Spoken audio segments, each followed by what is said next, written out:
Number 10. Symbiosis. We learn in the series Web of Venom Venom that Wolverine was actually one of the first mutants to ever merge with a symbiote. He ends up linking his mind with the symbiote, who recalls memories of Nick Fury torturing it, causing them to attack Fury. Eventually the symbiote would be separated from Wolverine, though it would later speak its first words seemingly as a result of their time together, and would save Logan's life while merged with another being. In the older Spider-Man game from 2008, Spider-Man Web of Shadows, it was also revealed that Wolverine was able to achieve symbiosis, inciting a fight between the player as Spider-Man and this version of Wolverine, merged with one of the symbiotes. Venom Wolverine. Number 9. Lycanthropy. That's right, at one point Wolverine was an actual wolf. Well, a werewolf. He was transformed by a woman named Nyssa, who saw in him her soulmate and wanted to turn him so that he would always be with her. Logan had all kinds of interesting and conflicting feelings for her, as he was with Mariko at the time, but still found himself attracted to Nyssa, who appealed more to his animalistic side. Nyssa bit him, and Logan found himself joining the pack, which was led by her brother Malik the Alpha. This version of Logan literally caused him to transform into a wolf, which he described as like being in a state where you could see yourself but were unable to control yourself, sort of like watching TV. Fortunately or unfortunately, depending on your thoughts on Wolverine, his healing factor eventually healed him of his lycanthropy. Number 8. Memory suppression. If you know Wolverine's history, you're probably astonished to discover just how much he seems to have survived. He's been tortured countless times, suffered an insane amount of loss, and almost every event from his backstory is filled with a dramatic amount of tragedy. Yet he manages to persevere. Sure, human minds are capable of dealing with great amounts of mental trauma and stress, but the amount of sorrow and loss that Wolverine is forced to deal with is definitely on a super level. How does he stay sane? His healing factor. Yep, in the comics, this is why he also suffers from memory loss. His healing factor causes mental scar tissue to literally cover up painful memories by building up around his trauma center in his brain. This is even referred to in the X-Men film Days of Future Past, which swapped out Wolverine for Kitty Pryde when it came to who would be doing the time traveling, using the mental capacity of his healing factor as the excuse for why Wolverine would be sent back, as time travel is apparently very hard on your mind. In the comics, we discover that this is also why Logan does not remember his life as James Howlett, or his childhood friend, which he accidentally killed, Rose. Number 7. Vampirism. Wolverine becomes transformed by the vampire army after being bitten.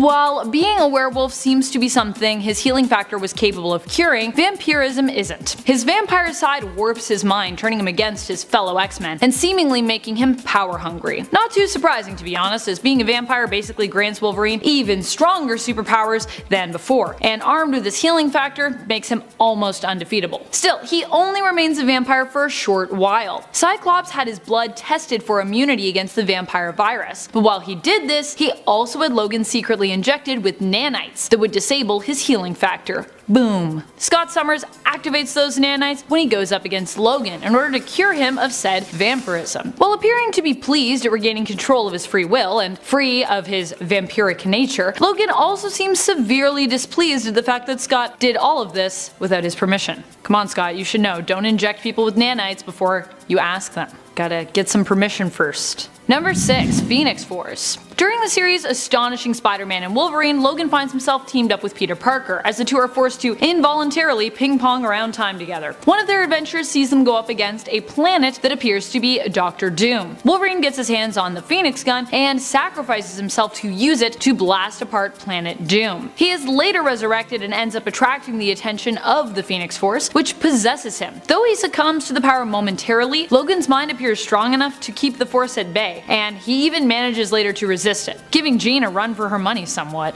Like, geez, apparently it's that easy to just be like, no, not today, Phoenix Force. But only if you're Wolverine. You've like a scar tissue brain. It's actually surprising that his brain isn't huge when you think about it, with all that scar tissue. Number 5. Fishnet Armor. During Volume 3 of Birds of Prey, Kandor joined the team for a while. Due to Black Canary making a jab at his costume, he decided to make fun of hers, focusing on the fact that she was wearing fishnets. How rude, how dare you. This is when we discovered, though, the tactical purpose behind Black Canary's fishnets, which I love. She later told him when he kept calling her fishnets that these fishnets were actually armor. They were Kevlar carbon fiber polymer mesh with self-repairing nanobots, so take that. Also, her initial response to his remark about them is priceless. She makes fun of his bird suit, he asks if she's wearing fishnets, and she throws the question right back at him, saying that he's been staring at them for long enough, so he should probably know. Number 4. Reality warping. Wanda is no stranger to warping reality, especially in WandaVision. I mean, of all things.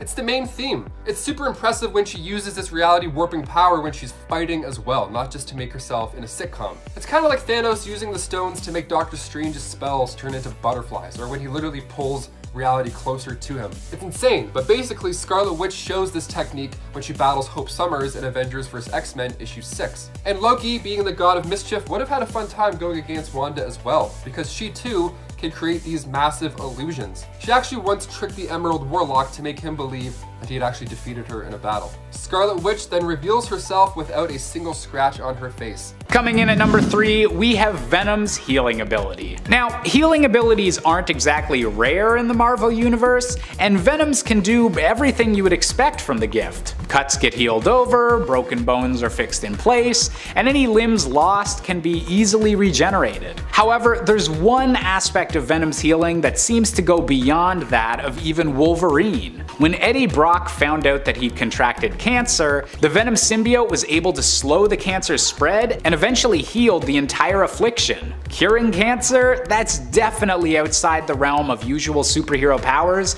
and something Venom definitely doesn't bring up enough. Number 2. Chaos Magic. The end of episode 8 of WandaVision had fans pretty jazzed. See, Agatha Harkness refers to Wanda finally as the Scarlet Witch, but she also references chaos magic. So what is this chaos magic? Well, in the comics, Wanda got her powers through the old god of chaos, Chthon. This god came to her the day she was born, not really a blessing, but rather it was done so that this chaos god could add to Wanda's powers and then use her as a vessel down the road one day when she's fully grown. We see this all take place in Avengers issue 186, but luckily the Avengers stopped this from happening in the next issue. So perhaps for the MCU telling of this story, maybe Agatha is just going to take the place of the chaos god and maybe try and feed on her magic to do more herself. But with Vision coming back and the kids being Wiccan and Speed, I don't think she'll need the Avengers here. I think she'll just need her happy family to take out all the evil. And finally, number 1. Magical awareness. Wanda is loaded with many amazing abilities. As we just heard, a handful of them. We could do 2, maybe 3 videos on her abilities alone. But one of the coolest, in my opinion, is her magical awareness. It's like a feeling. It's kind of like spider sense, but for magicians. So Wanda has the ability to be aware of pretty much anything that affects her or her surroundings. She can also detect auras. Super witchy. And we see this as well in issue 1 of Scarlet Witch, when Wanda senses something out in the city that isn't right. And then when Agatha responds with, well, yeah, it's New York City, things aren't right all the time, Wanda says, no, it's witchcraft. She can feel it. She can determine if you're good or evil, and she can also track magic. In The Order, issue 5, she's able to tell where Doctor Strange last used his magic. And then in Avengers issue 152, she could also determine the origin of a stone by using this magical awareness. Number 10. Slowed aging. Despite being born in 1946 to his parents Logan and Wolverine's wife Itsu, Daken barely looks a day over 25. In reality, he's almost mid-70s, but he certainly doesn't look it. This seems like an obvious power in truth. I mean, Wolverine obviously is over 100 years old, so it shouldn't surprise us that his son is also almost ancient. However, we also all think of Daken as being Wolverine's son, and therefore just think of him as being like super young, like being the younger Wolverine. I actually forgot myself just how old he is when I was writing this list. So just because he looks and often acts quite young doesn't mean that he is. It is likely that his lifespan will echo that of his father, meaning that he'll likely live well beyond 100. Who's ready for the Old Man Daken series? I bet he'll still be as sassy and broody as he is now. Probably also still look 25. He'll just be like 25 with white hair. Number 9. Built-in Muramasa Blade. The Muramasa Blade is known for its exceptionally devastating properties. It can cancel out the regeneration or healing factor of those it comes into contact with, and is tough enough to cut through adamantium. Basically, it's the blade you want if you're going to fight with Wolverine. In Daken's case though, he wanted to use it in a fight against Romulus. He ended up getting a piece of the blade following a fight against Cyclops and the X-Men. Cyclops had been guarding the blade at the time. Once he had it in his possession, Daken took the blade to the Tinkerer with the purpose of having it melted down and attached to his claws. more specifically his one wrist claw. Of course, this needed to be a delicate procedure, given that Daken himself could be harmed by the metal of the blade, because you know, he's also got a healing factor. As such, the Muramasa was not properly anchored to Daken's claws, because it was kind of a rush job, and because it's kind of a hard job to do. Meaning that when Wolverine came after Daken to stop him, it was easier for him to do so. Wolverine broke both of Daken's arms and was able to remove the built-in Muramasa blade from him. Daken also gets his arms broken a lot. Still, it was pretty insane for a few issues when Daken had the power of the Muramasa blade literally embedded in him, or rather sort of like on him. Number 8. Speed. Force? Wait a minute. Don't we all know this one? Well, I mean, you do. Yes, you know that she's fast. But do you know just how fast Minerva is? And wait, did Minerva ever have the Speed Force? Well, no, not exactly, but she's definitely been faster than a cheetah. And a cheetah can go up to 120 kilometers an hour, which is around 70 miles per hour for those of you who are watching us in the States. She's usually measured at the same speed as Wonder Woman, the two women being deemed even, but still behind in terms of levels of speed when compared to with Superman and all of the Flashes. At one point, however, Barbara wanted to become even faster, to beat Wonder Woman and rival the Flashes as a speedster herself. She reached out to Hunter Zolomon about this, and although he explained he couldn't just lend her speed or like just help her tap into the Speed Force or speed energy of any kind, because it doesn't work like that, he did offer to help her somewhat. He trained her and explained what was holding her back was actually psychological, and that she would have to kill the previous cheetah, Priscilla Rich, to move forward. It turned out he was right, and we saw an even faster version of the cheetah emerge after she killed Priscilla, one who was shown to almost rival Wally in speed in Volume 2, Issue 214 of Wonder Woman. That is until she kissed him. Don't ask me, just read the comic. I know there's gonna be people that are gonna be like, what do you mean until she kissed him? What does that mean? You gotta read it, it's confusing. Wonder Woman's in a blindfold, it's all nuts in that comic, man. There's a lot of questions I have. Number 7. Emotional manipulation. Daken has the ability to secrete pheromones which allow him to manipulate his opponent's emotions. He can make you feel depressed, happy, erratic, anxious, sad, or even calm you mid-fight. I wonder who that could be super useful against. Calming one down. You guessed it, the Hulk, or more specifically in regards to my example here, the Hulk's son Scar. Daken used this technique on Scar mid-fight, causing the big green guy to sit down and talk with him and then change back into his human form. He almost kills Scar as a result, at Scar's own behest while in human form. Fortunately, Banner and Logan bust in and put a stop to this. Logan's like, I told you my son was wily, I told you. He's a troublemaker, that Daken. Number 6. Samurai. Wolverine was trained as a samurai, and though he and Daken are very different people, it appears this skill did not skip a generation when it comes to Daken. Not that it's like inherited, but you know what I mean. In Dark Wolverine issue 76, Norman Osborn questions Daken about his skills, asking him if he too was trained in the ways of a samurai, like his father. He answers that in fact he was, and that he also happens to be a skilled archer as well, adding that ability of marksman to his long list of capabilities when it comes to fighting. Because you know, samurai are also trained in archery. Fun fact, in case you didn't know that. Number 5. Telepathic resistance. You might have guessed this would be on the list. I mean, if you've seen a lot of my other superpower lists revolving around mutants, you definitely were probably expecting this one. But you still might be surprised, because, you know, it's not what one imagines when they initially think of Daken's abilities. Daken's side defense abilities were so strong, as a matter of fact, that he was able to use them to rebound an attack on his mind from a young Jean Grey, throwing it right back at her, causing her to momentarily lose control of her abilities and attack her teammates. It's like a side blast outward at them. That's pretty cool though, if you can like use it against, even though it was a young Jean Grey at all, I feel like a side defense that's a strong side defense. In my mind. Number 4. Super strength. What some people might not think about is the fact that Mystique has been shown to shapeshift on a molecular level. What does this mean for her abilities? It means that she can adjust her strength levels pretty much as she sees fit, and that when she appears to have more muscle, it's not just for show. She can actually use that muscle. Because of this, we have seen Mystique both while disguised and while not disguised do all sorts of crazy things. She once caught a kick from Sabretooth and tossed him through a window like a rag doll, and she has killed people with one punch. And she even one time broke Forge's cybernetic leg with a single kick. Ouch. Number 3. Flight. Back to the Trinity event, as I said earlier, Cheetah was granted a great many additional powers as a result of this event. Another one that proved useful was her power of flight. It's weird, but even the idea of a flying cat without Cheetah's insane bloodthirst and strength or any of that just kind of terrifies me. It's already frightening enough when your cat pounces on your toes in the middle of the night. Imagine if it could just launch itself onto you out of midair at any time. Ugh. We see Cheetah flying around with her fellow Dark Arcana pals a few times in Trinity Volume 1.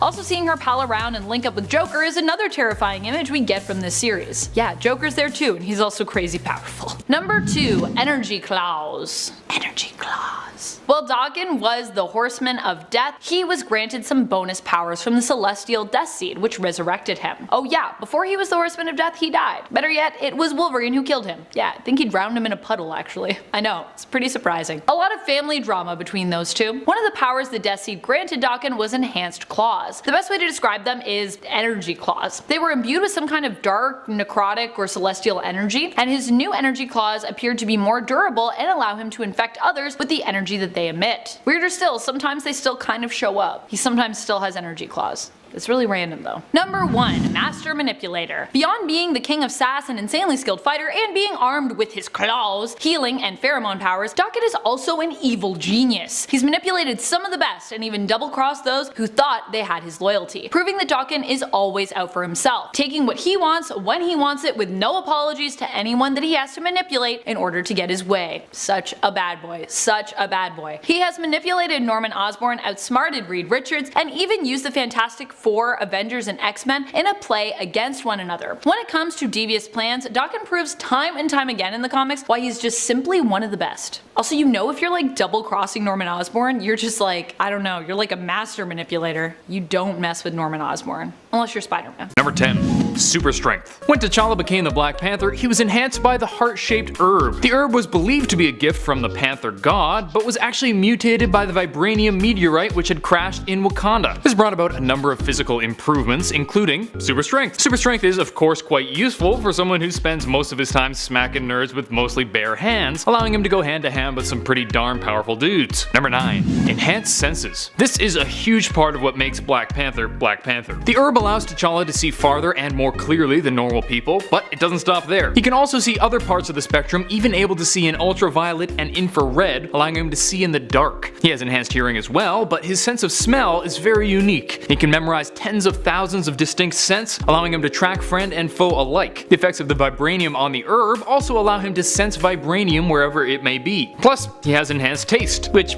isn't super helpful in heroics, but he'd be great at a wine party. Number 8. Super Durability. Another effect of the herb is that it gives T'Challa increased durability. His bones and muscles increased in density, essentially causing his body to become lightly armored. However, he takes his durability to new levels when he suits up, since his suit has vibranium woven into it, which helps to protect him against even the most dangerous of threats. Number 7. Enhanced reflexes and agility. Thanks to the good old heart-shaped herb, T'Challa also gained heightened reflexes and agility. This made his already incredible martial arts ability even more deadly, allowing him to see and react to movements of his opponent super quickly, as well as run at great speeds. Number 6. Healing Factor. Black Panther has accelerated regeneration, able to heal much quicker than regular people since his body is so efficient. It isn't the craziest regeneration out there, he's nowhere near Deadpool's levels, but he can heal gashes and even broken bones significantly faster than the Everyman, which is good because despite his durability and supersuit, the guy certainly takes punishment from time to time. Number 5. The Knowledge of the Panthers. Another perk of becoming a Black Panther is that you gain all the knowledge and experience of the previous Black Panthers. Even though T'Challa already had a genius level intellect, this new knowledge made him even smarter, even more cunning, and even more skilled. This helped him invent incredible gadgets, which isn't surprising since he's basically Batman but with superpowers and more money. The only problem with this is he also has all the most embarrassing memories of the previous Panthers, which would make it really hard to fall asleep. At number 10, we have Spider-Man's psychic connection to spiders. That's right, kind of like Ant-Man, but a weaker version. It comes out when Spider-Man's senses are enhanced to the point where he can start to sense spiders that are around him. So it means that he can empathize with them, but he can also encourage them to help him out. So not as hardcore as all the ants, taking over and helping out, but they can, assist a little bit. Kinda neat, had no idea. At number 9, we have a genius level intellect. He's nerdy and smart, and we definitely know that. We've seen that over the years a ton of times. But in Amazing Spider-Man number 588, it was stated that Peter Parker's IQ is higher than 250. Albert Einstein's is 160, so like, whoa, this guy is smart. Proof of this is all throughout the Spider-Man universe. He develops power-enhancing formulas, antidotes, he even hacks into Tony Stark's computer system to discover the Parker particle. So he's really, really smart. Up next, number 8, we have accelerated healing. He's no Wolverine or Deadpool. It's not like a really quick, suddenly he's healing, but he's been beaten by the Hulk like to a bloody pulp and survived it. He's gotten acid in the face and come back for it. He's even been burned so much that he's basically unrecognizable, has a night's sleep, and looks the same again. At number 7, we have camouflage/invisibility. Another Spider-Man, Miles this time, not Peter, similarly was bitten by a radioactive spider, but has a slightly different power set than Peter on account of his spider being infused with this enhanced version of the Oz formula. One of the drastically different ones is his ability to organically camouflage himself. And we're talking everything, his body, his clothing, he just naturally blends into his surroundings at a moment's notice, essentially becoming invisible. This is such a great ability in a fight. I mean, you hit them, you become invisible, you like walk over to the side, boom, hit them again. It's great. At number 6, we have grows extra limbs. This is one of my favorites for sure, just even visually, it's just so fitting. Now, it's not like he can grow them whenever he wants.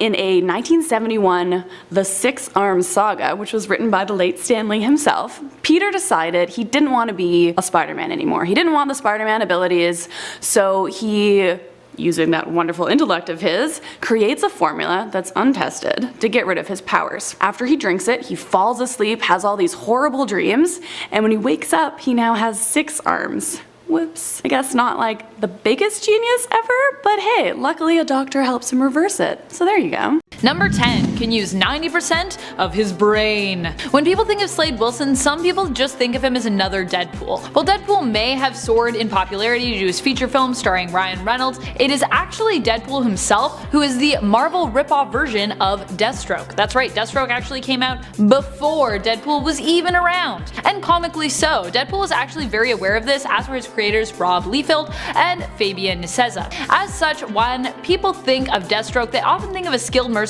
with a healing factor. But something they forgot is while Deadpool is mentally tormented by his own self-awareness and his insanity, Deathstroke is actually a level-headed and serious tactician, making him even more dangerous than his Marvel counterpart. Kind of making sense as to why they made him like a little more crazy in the Marvel version. Get it? It's making fun of him. This is also due to the fact that the super soldier serum that Deathstroke was exposed to increased his mental capacity, allowing him to access 90% of his brain capacity. That's not how that works, but very well, comics. This makes him smarter and an incredibly fast thinker, and I would even argue that this power is way more valuable than his healing factor, as it means he doesn't have to rely on it as much. And his healing factor isn't regeneration, so he can't just like make new limbs or anything. It's just a healing factor, okay? Number 9, Master Tactician. Beyond having an enhanced brain even before he was exposed to the super soldier serum, Slade Wilson was known as a brilliant military officer. He could easily pick up skills and was a quick learner. And he's always followed his own strict moral code and shown himself to be very disciplined. Combine this with his enhanced brain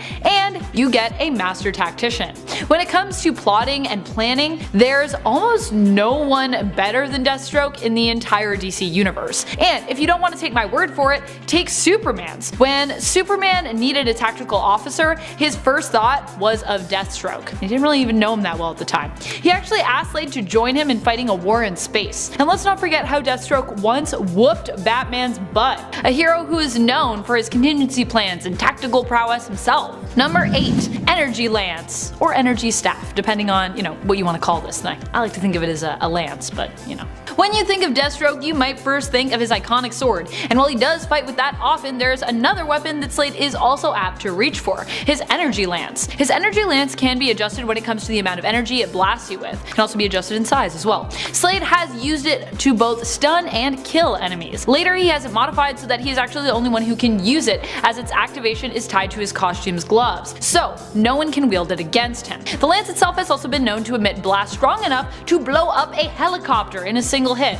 That's insane! It should be noted that while it was capable of that feat, however, it struggles to blow a hole in battleship steel. I guess battleship steel is stronger than helicopter steel? These are like the grades of steel. What are you making with that steel? That will be the strength of that thing. Number 7. Telepathy. Sinister is also an accomplished telepath. In adaptations, for some reason, this isn't often the part of his powers that is highlighted. Watching the 90s animated series as a kid, I had no idea, but I was also like 8. So he can do your standard telepathic dealings for a radius of 250 meters, so he's not exactly the most powerful, but hey, if you get into that radius, you are in trouble. And at times he can extend it, but that takes effort. He can read your mind, project thoughts, mask his presence, take over bodily control of a person, cause amnesia. He can also erect a psionic shield. Scary stuff. He tends to do this for furthering his ends. I keep wanting to say for sinister purposes, but no, that's what he wants. Number 6. Improved depth perception. Deathstroke is known for his iconic mask, which if you weren't aware of, isn't just all show. Or well, I mean, it is kind of all show. Slade is very proud of the fact that he lost his eye and can still be an insanely skilled fighter and marksman without it. To show off this fact, his mask only has one eye hole. He actually lost his eye when his wife shot it out. She meant to kill him, but instead shot out his eye, after he let their son, Joseph's throat get slit. Watch out, you'll shoot your eye out with that. In fact, later when Deathstroke found himself de-aged, and with his lost eye miraculously re-healed in return, he actually found it more challenging. He had been used to compensating for so long that his depth perception had actually become almost enhanced from not having a second eye. In the end, he gruesomely removed this second eye, but even while he had it, he often preferred to cover up his one eye to make it easier for him to fight. So you'll notice he still wears the same mask even though he had 2 eyes. But then he was like, nah, don't like it. That's how good his depth perception is without both eyes. He'd rather just go one eye all the time. Deathstroke the Cyclops, we should call him. Number 5. Adamantium Enhanced. Like his heroic counterpart, Sabretooth has also had his skeleton altered and enhanced with adamantium. Once Apocalypse did this to him, and another time, the re-established Weapon X was behind it. This of course makes Sabretooth even more durable than he was previously, and when Weapon X altered him, they actually also improved more than just his skeleton, making him stronger and also increasing his healing factor as well. However, Sabretooth is also susceptible to adamantium poisoning, and as a result, it also sometimes weakens his healing factor, as his healing factor then has to work to stave off the poison, making him somewhat weaker overall as a result. Number 4. Flight. While Deathstroke can't fly alone by himself, he has some super useful tech that makes this possible. One of the most principal of which is his Icon suit. The suit was invented by his friend Dr. Icon, also known as Dave Isherwood. When Dr. Icon first gave the prototype suit to Wilson, he actually kind of just tossed it in the back of his locker, kind of just like dismissing it. But when the final version came into his hands, he decided to start utilizing that. The suit is powered via the user's own kinetic energy that they give off while wearing and moving in it. It uses this kinetic energy to shield itself, able to protect itself from small projectiles through fist-size barriers. So if you like throw a punch or if you try to shoot him, not gonna work. Deathstroke even had the suit modded to include rocket boots, so he could also use it to fly around. Unfortunately, these rocket boots were so heavy that they slowed him down dramatically, so he really only used them for one issue in Deathstroke Volume 4. You can see that in issue 6. Still, a flying Deathstroke sounds pretty terrifying. And he also kind of got depowered because Jericho had the original suits and then he could like depower his dad, but anyways, go read issue 6. Why am I telling you about it? Just read it. Number 3. Energy projection. As if all of these powers weren't enough, Mr. Sinister can also fire energy blasts from his hands, also known as concussive blasts. These blasts can be so strong that they can match Cyclops' optic blasts, which are known to be incredibly powerful. So Sinister can do some serious damage with these blasts, so if you're going up against Sinister, you're just gonna get attacked on all fronts. Telepathically, physically, probably emotionally, it's not gonna be a good time. Number 2. Speed Force. During Rebirth, we saw Deathstroke gain the Speed Force using his Icon suit, which allowed him to tap into and access the Speed Force and basically become a speedster himself. He was looking to use the Speed Force to travel back in time and save his son Grant from dying, confronting both Wally Wests in his attempt to help him do so. Though eventually he just seized the Speed Force for himself, and he actually also used this change to make an even bigger change to his image. At least, that's what he claimed, saying that he wanted to rebrand himself as a superhero. He even had his own like little cool team, making like his own like Teen Titans. Look at him go. You go, Deathstroke. Number 1. Unreadable movements. Cassandra Cain is known for being the reader of nonverbal cues within the DC universe. This also makes her an expert fighter when it comes to reading what someone is going to do next. She can sense when you're about to pull a punch, to charge her, to dodge her or retreat, but when she came up against Deathstroke, even her attuned senses failed her. She described Deathstroke's movements as a choir of voices. It's like there were too many options for what he'd do to make him readable. Any and all options appear plausible, making it impossible to sense just exactly what he'd do next in a fight, and making it hard to fight him in hand-to-hand combat. It's like the poker face of fighting. It's like he's like, I can do it all. I could go anywhere. I could be anything. I'm a tomato. Tomato, tomato. Number 10. Shape-shifting/molecular control. Sinister, through the absorption of abilities held by a mutant named Courier, can now manipulate his structure down to a molecular level. Molecular. Hard to say some days. While he is most often shown using this ability to regenerate, he can also use it to great effect when it comes to shape-shifting. Sinister could really modify his appearance to whatever he chose, so that design is a choice. He likes it. He feels it's terrifying. I mean, terrifying no. Off-putting and memorable 100%. Plus, it's creative. Really shows what you can do when you modify yourself. Tassels. Built-in tassels for life. Also sexy lady clones, because why not? I mean, go hard or go home. Number 9. Teleport. Sinister can teleport. This has been shown on many occasions. However, when it comes to this ability, there is a little bit of a mystery behind it. It is unclear whether this is a mutant ability he has added to his repertoire or some form of technology that he has integrated onto his person. Beast believes it is achieved through technology that he has in his headquarters, which are specifically Tesseract headquarters. But it's still kinda up in the air. Either way, at times Mr. Sinister can teleport, so watch out. Number 8. Stamina. Sinister has superhuman stamina, which on the surface may not seem like anything to write home about. Seems like an ability that for many characters, hero or villain, is just par for the course. However, in Sinister's case, how he has achieved it is pretty interesting. Also, does anybody else just like saying his actual name? Nathaniel Essex. Good name. So before he had given himself the abilities he has, Essex was trying to modify himself to peak human condition, which he would decide was the mutant form, and the next step in human evolution. So he managed to make his body produce less fatigue toxins, so he is able to assert himself at peak capacity for far longer than your average human. Number 7. Enhanced stamina. Another power that is a byproduct of Sabretooth's insane healing factor is his enhanced stamina. His healing factor helps to reduce the physical exhaustion his muscles feel during prolonged physical activity. This is because they help to negate the buildup of lactic acid that would normally cause one to feel fatigued and repair damaged muscle at an accelerated rate. Number 6. Mild Technopath. Sinister has the ability to sync up with his tech. Now the mild is there because this is not all tech, it's his tech. That is stuff he is working with specifically and only what he is interested in. Sebastian Shaw has stated that Sinister often doesn't make plans the best that they could be because he gets attached to older modes of technology when advancements have already been made. Advancements that could really update or speed up his plans. Sometimes you just get used to doing things your own way. Now I like to imagine Sinister on like a broken phone several generations old while the rest of the villain community is trying to get him like the new iPhone. Make your own fun. Make your own headcanons. Number 5. Master Manipulator. Along with being a skilled tactician, Deathstroke has proven to be a wily adversary. Not only did he plot to corrupt the Teen Titans using his own son Jericho, though that somewhat backfired, and before that he tried to corrupt them using Terra, though I'd rather not talk about the problematic yet amazing storyline that was the Judas Contract, but he also has manipulated the Flash into a position of weakness so that he could attack him, and has impersonated heroes such as Batman to manipulate others into doing his bidding. Also, just impersonating Batman itself is a skill, and is pretty ballsy. Like, if Batman catches you, phew, ugh. I mean, I don't think he's scared, he's obviously beat him up before, so.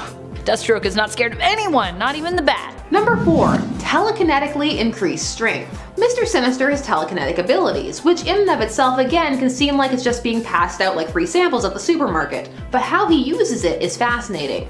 He sometimes uses his telekinetic abilities to augment his strength. So before telekinesis, he vacillates in between being able to lift between 2 to 10 tons. This depends on his current shape, as using his shapeshifting abilities can also alter his strength. However, when he uses his telekinesis to boost, he can lift up to 25 tons, and that is nothing to sneeze at. Although when you think about it, it's also double the exertion, because now it's both mental and physical exertion. Number 3. Master Manipulator. With Sabretooth being as strong and feral as he is, people often forget that he is also quite brilliant when it comes to plotting. Over the years, he has created many plots and tactfully manipulated others into doing his bidding, especially Wolverine. He manipulated Wolverine into killing his own son, and in Wolverine Volume 2, Issue 10, into slaughtering an entire village of pretty much innocent people. He's used his intellect to break into a heavily guarded government facility, and to even beat Mr. Sinister, who is known for his brilliant mind. Number 2. Geneticist. That's not a power, you cry. However, in Sinister's case, I beg to differ. Allow me to elaborate. It was Nathaniel Essex's interest and abilities to manipulate genetics that granted him powers in the first place, as he used himself for experimentation. And his powers come from multiple sources, so even then it can be hard to trace. He learned to add abilities to himself and made himself a mutant by choice and design. That's pretty impressive, actually. He's also used this ability to create an army of clones. So without this first interest, there would be no Mr. Sinister in the first place, and that makes it pretty important. Number 1. Gambit. Now, Sinister has a complicated relationship with several mutants, but one prominent one is Gambit. He's also taken samples from Gambit to add to himself. Sinister is also the person who performed surgery on Gambit to make his powers easier to control, and prevent him from reaching his new Son Omega level potential. And for a brief period, Sinister showed that he can use a combination of his skills to completely masquerade as someone else, transforming into Gambit and back in front of him. Horrifying, terrifying stuff. It shows how confident he is that he doesn't rely on such tactics, often preferring to walk around with his flamboyant villain look. Which, I mean, come on, again, tassels. Number 10. Superhuman senses. When people think of Sabretooth, they usually think of a worse off Wolverine, but what they might not realize is just how close Victor Creed is to Logan when it comes to the abilities that they share. In fact, I would argue that Sabretooth is even a maybe better version of Wolverine when it comes to his power levels. Like Logan, he can use his enhanced sense of smell to track, but he can also tell if someone is lying. His eyesight, however, seems to be even better than Logan's. He has frequently been shown to have night vision and can even see in infrared. He has an enhanced sense of taste as well, and his sense of hearing and smell are so good he was able to use them to sense a ninja from the hand sneaking up on him and an intruder in the X Mansion that no one within was able to detect, including the mansion's advanced security systems. It's like you have a mansion full of mutants and a cool security system no one notices except for Sabretooth. That's how good his senses are. Or how shitty everything else is, I'm not sure which. Number 9. Fangs. You might also remember Sabretooth's claws, another similarity to Logan when it comes to his abilities, though his are somewhat different, more nails than bone spikes. But beyond those, Sabretooth has also prominent fangs. In fact, his fangs have always been prominent. Growing up, his father would actually pull out these pointed devil teeth in an attempt to fix his son. His healing factor, of course, always meant that they would grow back in, causing his father to torture him by prying them out of his mouth once again. Seriously, as much as Sabretooth is a villain, he still has a really tragic enough backstory that you almost feel inclined to empathize with him. His fangs are also known to be sharp and stronger than human bone, so not someone you would want to have give you a love bite probably. He like nips at you and accidentally tears out your throat. Oops. Number 8. Slowed aging. Having a healing factor grants Sabretooth more than one superpower. Not only can he heal himself from injuries and has resistance to poison and disease, but this also grants him slowed aging. It was even suggested at one point in the comics that he had been around since the time of the Roman gladiators. However, this fact was later retconned, and it was later confirmed that he has actually only been around as long as Logan really has. But still, that makes him over 100 years old, and he certainly doesn't look it. Wolverine has even suggested that Sabretooth's healing factor could be stronger. So it's possible that while old man Logan is trucking around, Sabretooth is just somewhere out in the world still looking not a day over 35. Or 40, depending on, what you see when you look at Sabretooth. Number 7. Enhanced senses. Similar to some other superheroes who are known for their healing factor, Deathstroke also has enhanced senses. Honestly, it seems like a lot of times these superpowers are like this weird package deal. You got a healing factor, here's some enhanced senses, they just come together. And there appears to be no exception with Deathstroke. Both his sense of hearing and his sense of smell seem to have been enhanced as a result of his exposure to the Super Soldier Serum, or the immunity to the Truth Serum, depending on where you're at in his continuity. Because originally that's what they told him. They're like, this will make you immune to truth serums. And he was like, I'll take that. That sounds useful. But it wasn't that. Haha. Spoilers. Number 6. Foot claws. So when it comes to claws, Sabretooth has got them on lock. In fact, he has more claws than he likely knows what to do with. While we see him using the claws on his hands quite often, something that gets less attention and comic book coverage are the claws on his feet. Like the claws on his hands, they can be assumed to be just as strong and durable.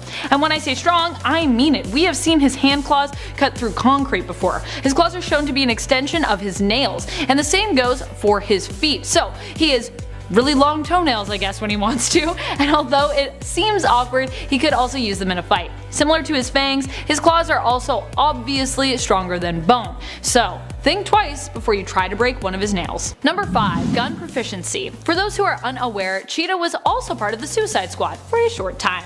Her time on the squad was brief, but during it we got to see another side of Cheetah, a villain who usually actually operates alone. We also got to see her working alongside a team, and we got to see her armed in a way that she isn't normally. Cheetah usually prefers hand-to-hand combat, fighting with her claws, her teeth, and her tail. But during her time on the squad, we also learned that she can do a much more than just tear you to bits with her bare hands. She can also mow you down with firearms as well.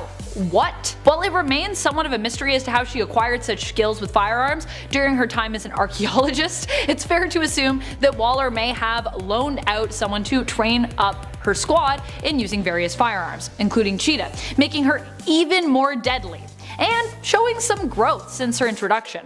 I remember an issue where she actually just ran from gunfire. Well, I mean, she isn't running now. She's causing it. She's causing the gunfire. Number 4. Undetectable strike. You might have noticed that Dawkins seems to have a remarkable skill when it comes to landing blows on his enemies before they even seem to notice him. While he is pretty fast when it comes to his reflexes and reaction time, it turns out that the speed behind his attack doesn't actually have to do with super speed. Nah. It's more of a learned technique. While fighting Deadpool in Wolverine Origins, he explains to Wade just exactly how this apparent superpower works. It isn't about being invisible or being super fast. It's actually about simply being where his opponent can't see, coming at your opponent from a vantage point which they themselves can't anticipate. It's a pretty cool superpower because he definitely hits people when they do not see it coming at all. He's also done it when he seems to be in someone's line of sight, so I don't know what that means. I guess he's knows where your eyes are. Number 3. Healing factor. While her healing factor isn't super powerful, it still exists. Let's not forget that Mystique's mutant powers allow her to change appearance, changing her body. By extension, she can also use the same power to heal non-lethal wounds by closing them up. This ability does require a good amount of focus and energy on Mystique's part, however, which is why the idea of healing something more serious is so difficult. The injury itself would take energy and focus away from her. It has been stated before in the comics, but very rarely, leaving many to ponder on if her healing factor is really a thing, as it's not really super consistent. But for those who doubt, I'll remind you that Mystique is pretty old, and she isn't one to shy away from the fight, leaving us to believe that she must have a healing factor if she has been in physical fights more often than not during her lifespan. And I think we can all agree that she likely has. She's pretty much consistently fighting people.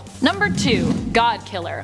During Wonder Woman Volume 5, during the Year of the Villain story arc, we saw Cheetah wield the God Killer. This is a sword that can transform into any weapon its user sees fit. It is one of the only weapons powerful enough to kill a god. It can't be destroyed and can also absorb energy that is directed at it, dealing it back with double the force. In Wonder Woman, Cheetah uses the blade to kill Aphrodite, dealing one of the greatest blows to her foe Wonder Woman.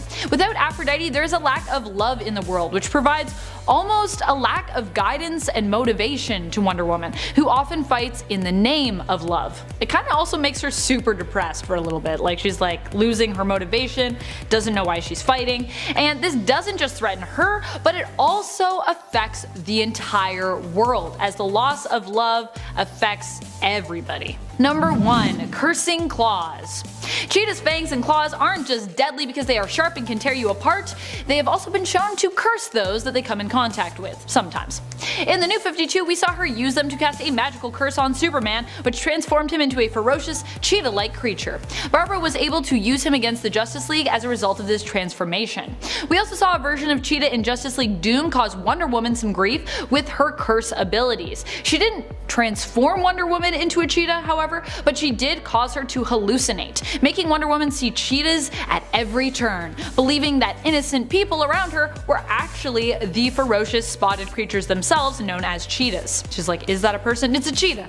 Number 10. Immortality. While this superpower hasn't been confirmed, I think after all this time we can assume it's highly possible without it having to be stated in the comics. If you haven't read anything X-Men or Mystique, you may not know that she has been alive for likely 200 plus years. She met her greatest love, the mutant Destiny, around the turn of the century when she already appeared to be a grown adult. The hard thing about Mystique though is because she can change her appearance, it's hard for us to determine just how old she is, and some have theorized that she could even even be ancient in age. As her codename implies, she is a mysterious character. We don't even know if her assumed natural state and look are actually even natural. We may have never even yet seen Mystique's true face unchanged. She may not even have one. She may not even have been born a woman. Who knows? Mystery, mystery, mystery. Number 9. Deception and distraction. While it may not seem like a superpower, Mystique definitely makes it feel like one at the level she works at. She has deceived even those that most would deem undeceivable. At one point, she was able to create a situation wherein a whole town was deceived into attacking Wolverine after she deceived him by making him kill an innocent woman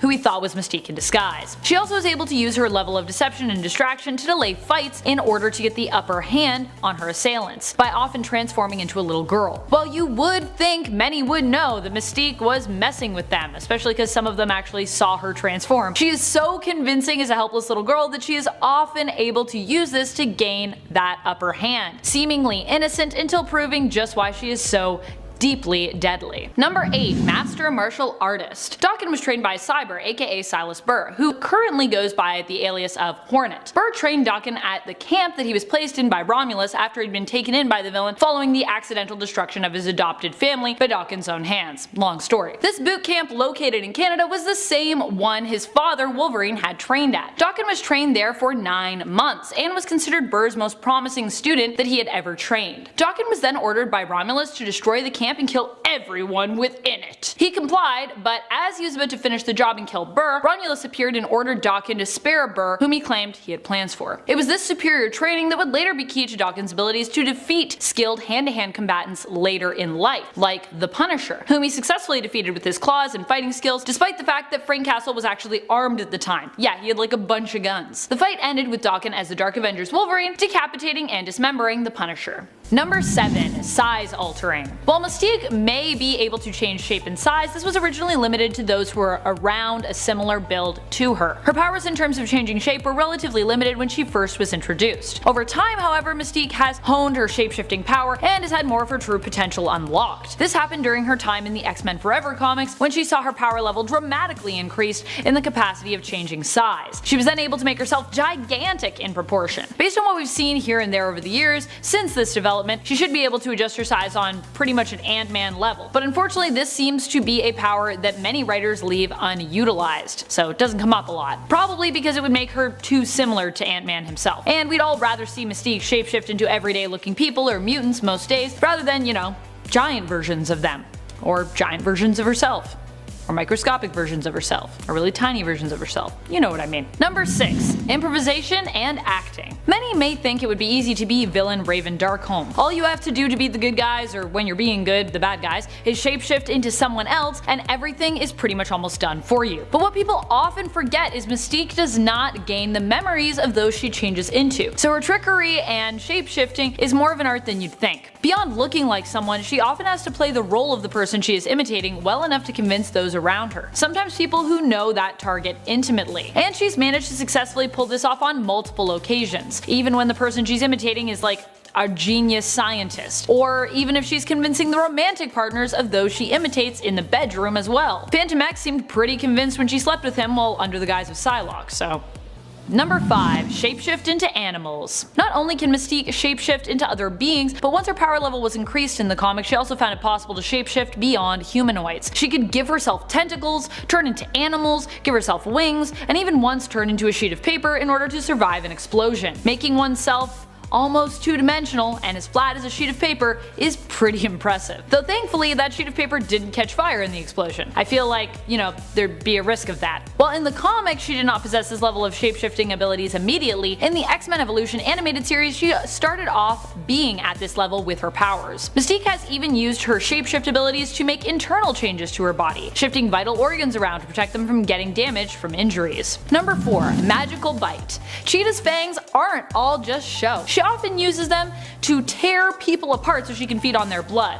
Her bloodlust comes as a punishment from the tree god Urzkartaga, who grants Cheetah her powers as her husband. Because Barbara was not a virgin when she became his bride, she now has a bloodlust to satiate as a result. Not that this bothers her. In fact, she seems to revel in it. But beyond using her fangs to help her feast on human and animal blood and flesh alike, she has also proven just how tough and powerful her bite can really be. Because her powers are also magical. So because her powers are also magical, she can actually break Superman's usually impenetrable skin with her fangs. Bullets might bounce off of him, but Cheetah's teeth manage to sink in just fine due to her ability's connection to magic. Number 3. Mask his scent. Despite not being at an Omega level when it comes to his pheromone powers, Daken can actually use his pheromone powers to also hide himself when he wants to remain hidden. We all know how good of a tracker Wolverine is, and with Daken's senses heightened as well, he has also inherited his father's gift for tracking. But unlike his father, he can also mask his scent, making him an especially good hunter and tracker in the sense that he actually can't be tracked himself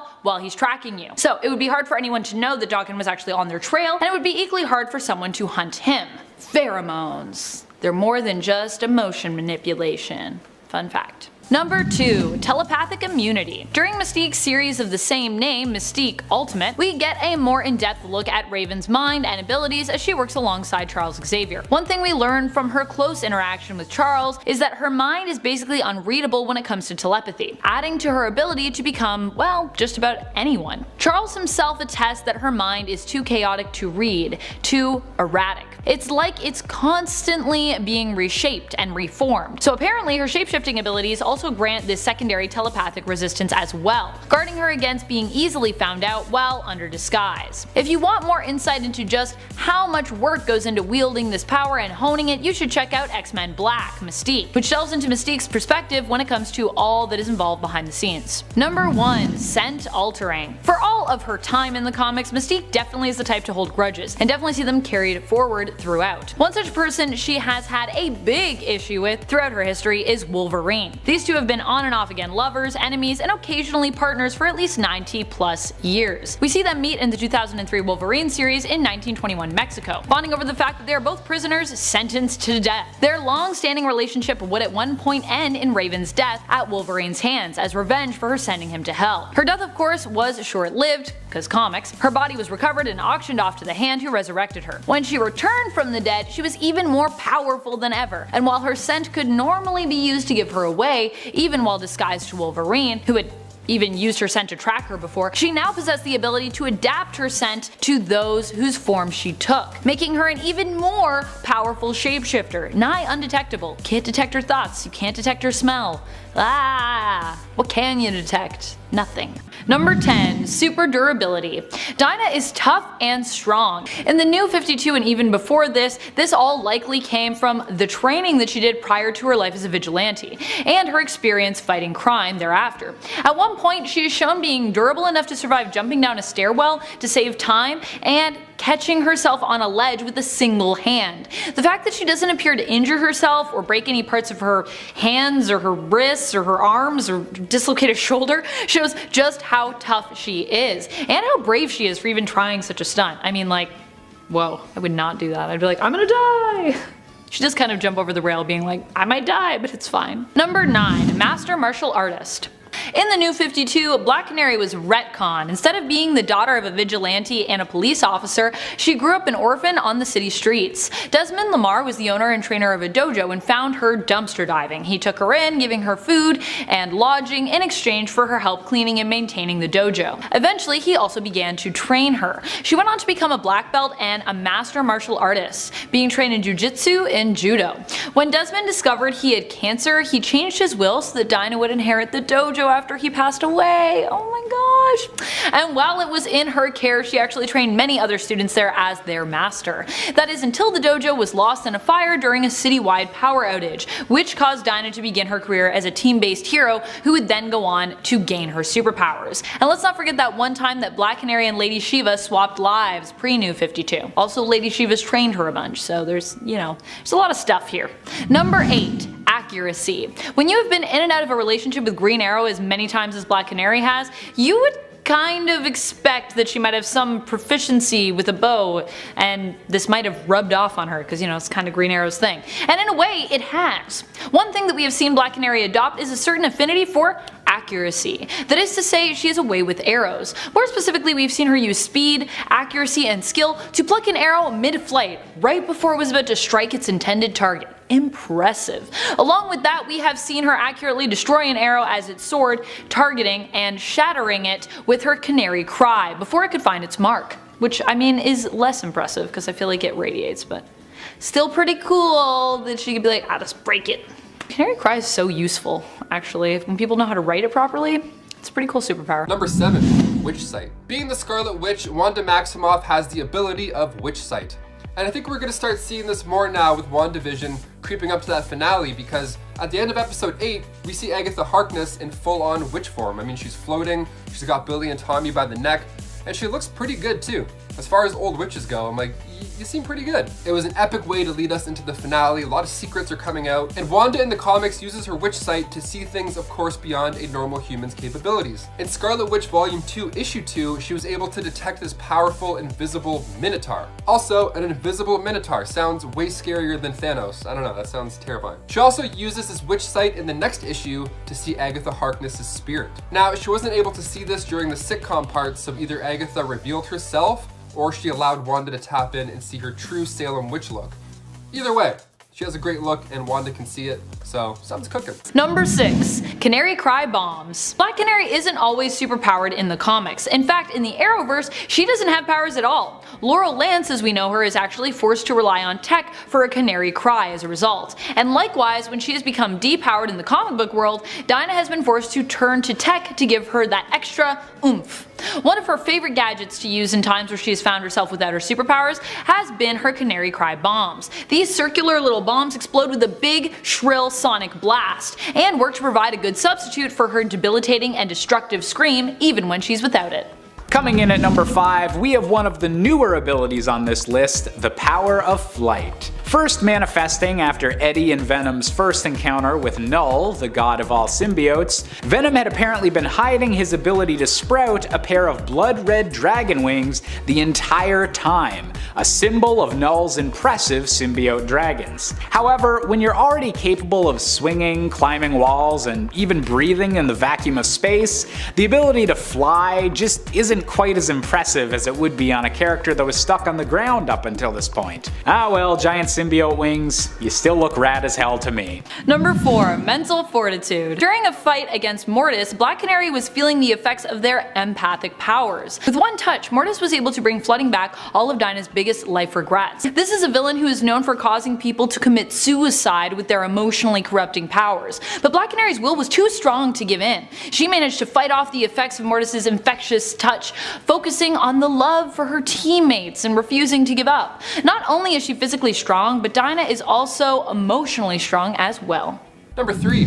Time control. Doctor Strange wasn't the only player with time control. I mean, my hopes are that by the end of this show, she unlocks all these crazy Scarlet Witch abilities and everything I've listed just becomes part of her power roster. Just full-on Scarlet Witch mode. And then she becomes the new Time Master after the next Doctor Strange. Hopefully, it's a stretch, but let me explain. I think this whole show, and well, the MCU up until now, is basically just her getting beat down, and now she's just gonna start rising up, this time in full control. But yeah, she controls time in the comics, specifically in Uncanny Avengers issue 4.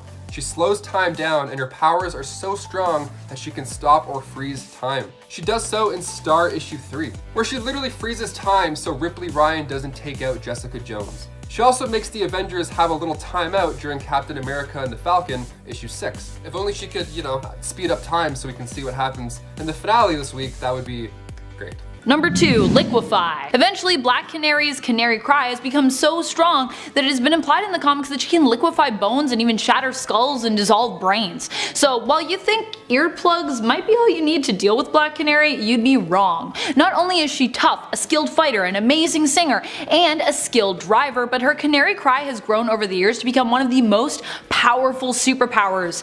Not just for her. As I said before, it's her only real superpower, but also within the DC universe has just become super powerful. As her Canary Cry grows, who knows what she'll be able to take on next. I'm just waiting for her to develop enough that she might be able to use it to cause like global earthquakes and tidal waves. Like she'll just be creating natural phenomenons with it. Not that a superhero would likely seek to do that, of course. That's my supervillain mind coming in. Sorry about that. Number 1. Demolish buildings. No big deal.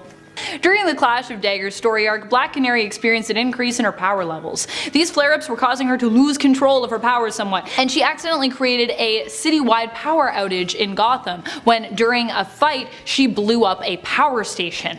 Yeah, and she wasn't even trying to do that. I know, it's crazy. The flare-up she was experiencing made her unleash her canary cry uncontrollably on a level she hadn't previously experienced. Also, she knocked Starling down pretty hard in the process as well, unintentionally. But it was like a cliffhanger at the end of that issue. You were like, oh my gosh, what happened? But then Starling got right back up, so not as cool.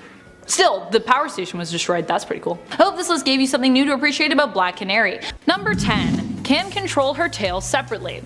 Basically, Cheetah's tail is like having another limb, and a long one at that. I know this might not sound like a super cool power, but just wait. Cheetah's tail isn't just used for agility and balance. She has also used it before to grab things away from her enemies, trip them up, knock them over, and strangle them. There's a lot of strangling that goes on with this tail, believe you me. And while a tail might seem easy to wrest your throat from, it turns out it's actually not that easy. Both Superman and Wonder Woman have struggled in its grasp before fighting to get free of Barbara's strangle tail hold. What a move. I'll strangle you with my tail. The crazy part too is I feel like she always does it and then her hands are just like posing. Like there's not a lot of like I'll strangle you and then also blah, cut you. Number 9. Strength. People think of Barbara Minerva as Cheetah, they usually think of her agility, her stealth, and her speed, appropriately, as these are all things that cheetahs in nature are also known for. What people seem to forget is just how strong she is. Even writers seem to forget this when they make it possible for her to be beaten by Catwoman and Batman, who, let's be honest, are really not strong enough to tangle with her. With her power imbued by magic, she is a very strong and dangerous villain. We have seen her grapple with both Wonder Woman and Superman, and easily hold her own against Diana, even beating her from time to time. Though there are usually some extenuating circumstances surrounding these scuffles where she wins, but I digress. Still, the two have been judged to be almost equal when it comes to strength multiple times, including when we saw the two women in a tug of war involving Wonder Woman's lasso of truth. Can I also just point out that Cheetah was both tangled up at the time and was only using one arm as well while she held off Diana's pull. That's insane. Like, Diana's like, got both arms. Cheetah's like, I got this, I'm fine. Number 8. Grows clothing. I feel like this is one we should all know about, but it's an easy one to forget as well. I constantly forget about it until I am grossly reminded that, oh yeah, all those clothes Mystique appears to be wearing are actually a part of her. This was a huge thing in the X-Men films, although in the Ultimate Universe this is actually very much not a thing. Mystique actually has to make sure that she has clothes, as she cannot like transform her body magically into clothes. What I've always wondered is when she takes off an article of clothing, like her jacket, does that mean she's like shedding skin? What's happening there? Number 7. Superhuman durability. Her durability goes beyond what you might expect when it comes to a supervillain with the powers of a cheetah. While being agile and dexterous enough to dodge blows, it seems that Barbara spends more time taking hits than dodging them. Which, when she's going up against members of the Justice League, seems like a surefire way to get KO'd. And yet, she manages to hold her own. She's durable enough to take a hit from Wonder Woman or Superman even, and get back up. And at one point she was even hit with 50,000 volts of electricity and still just continued on, barely even phased. If that isn't superior resilience, I certainly do not know what is. 50,000 volts of electricity, that's a lot of volts. That's more than this many. It's a lot. Number 6. Size altering. During the events of Trinity Volume 1, Cheetah joined up with the Dark Arcana, a group of villains each representing a card/character from the tarot, and imbued with godlike powers. Cheetah herself represented the Star, and had many additional abilities at this time, including size altering. At one point, a giant cheetah rampages through a city where it seems like she is also kind of turning the civilians into cheetah-like creatures themselves. So there's a lot going on in Trinity. There's a lot of souped up villains. It's insane. Number 5. Immortal. Sinister is for all intents and purposes functionally immortal. This is because of his healing ability that has made him immune to aging and disease. This is because the cells that are recreated are always younger, perfect cells. not younger, still young, equally young. So why can he heal so well? Well, aside from the abilities he gained from the mutant courier, he has also been exposed very early on to the celestial technology utilized by Apocalypse, the same ones that Apocalypse got as a gift so that he could change the course of human history. Apocalypse has taken a particular interest in Essex because their interests and philosophies very much align. However, this is functional immortality because Sinister can die. He can be killed. It's just going to take a lot of prolonged, focused, concentrated damage to get there. Number 4. Strong survival instinct. One thing that has really made Victor stand out as both a character and a villain is his strong will to survive. His will to survive also makes him a bit of a loner as well, meaning that he is willing to betray just about anyone to ensure his survival.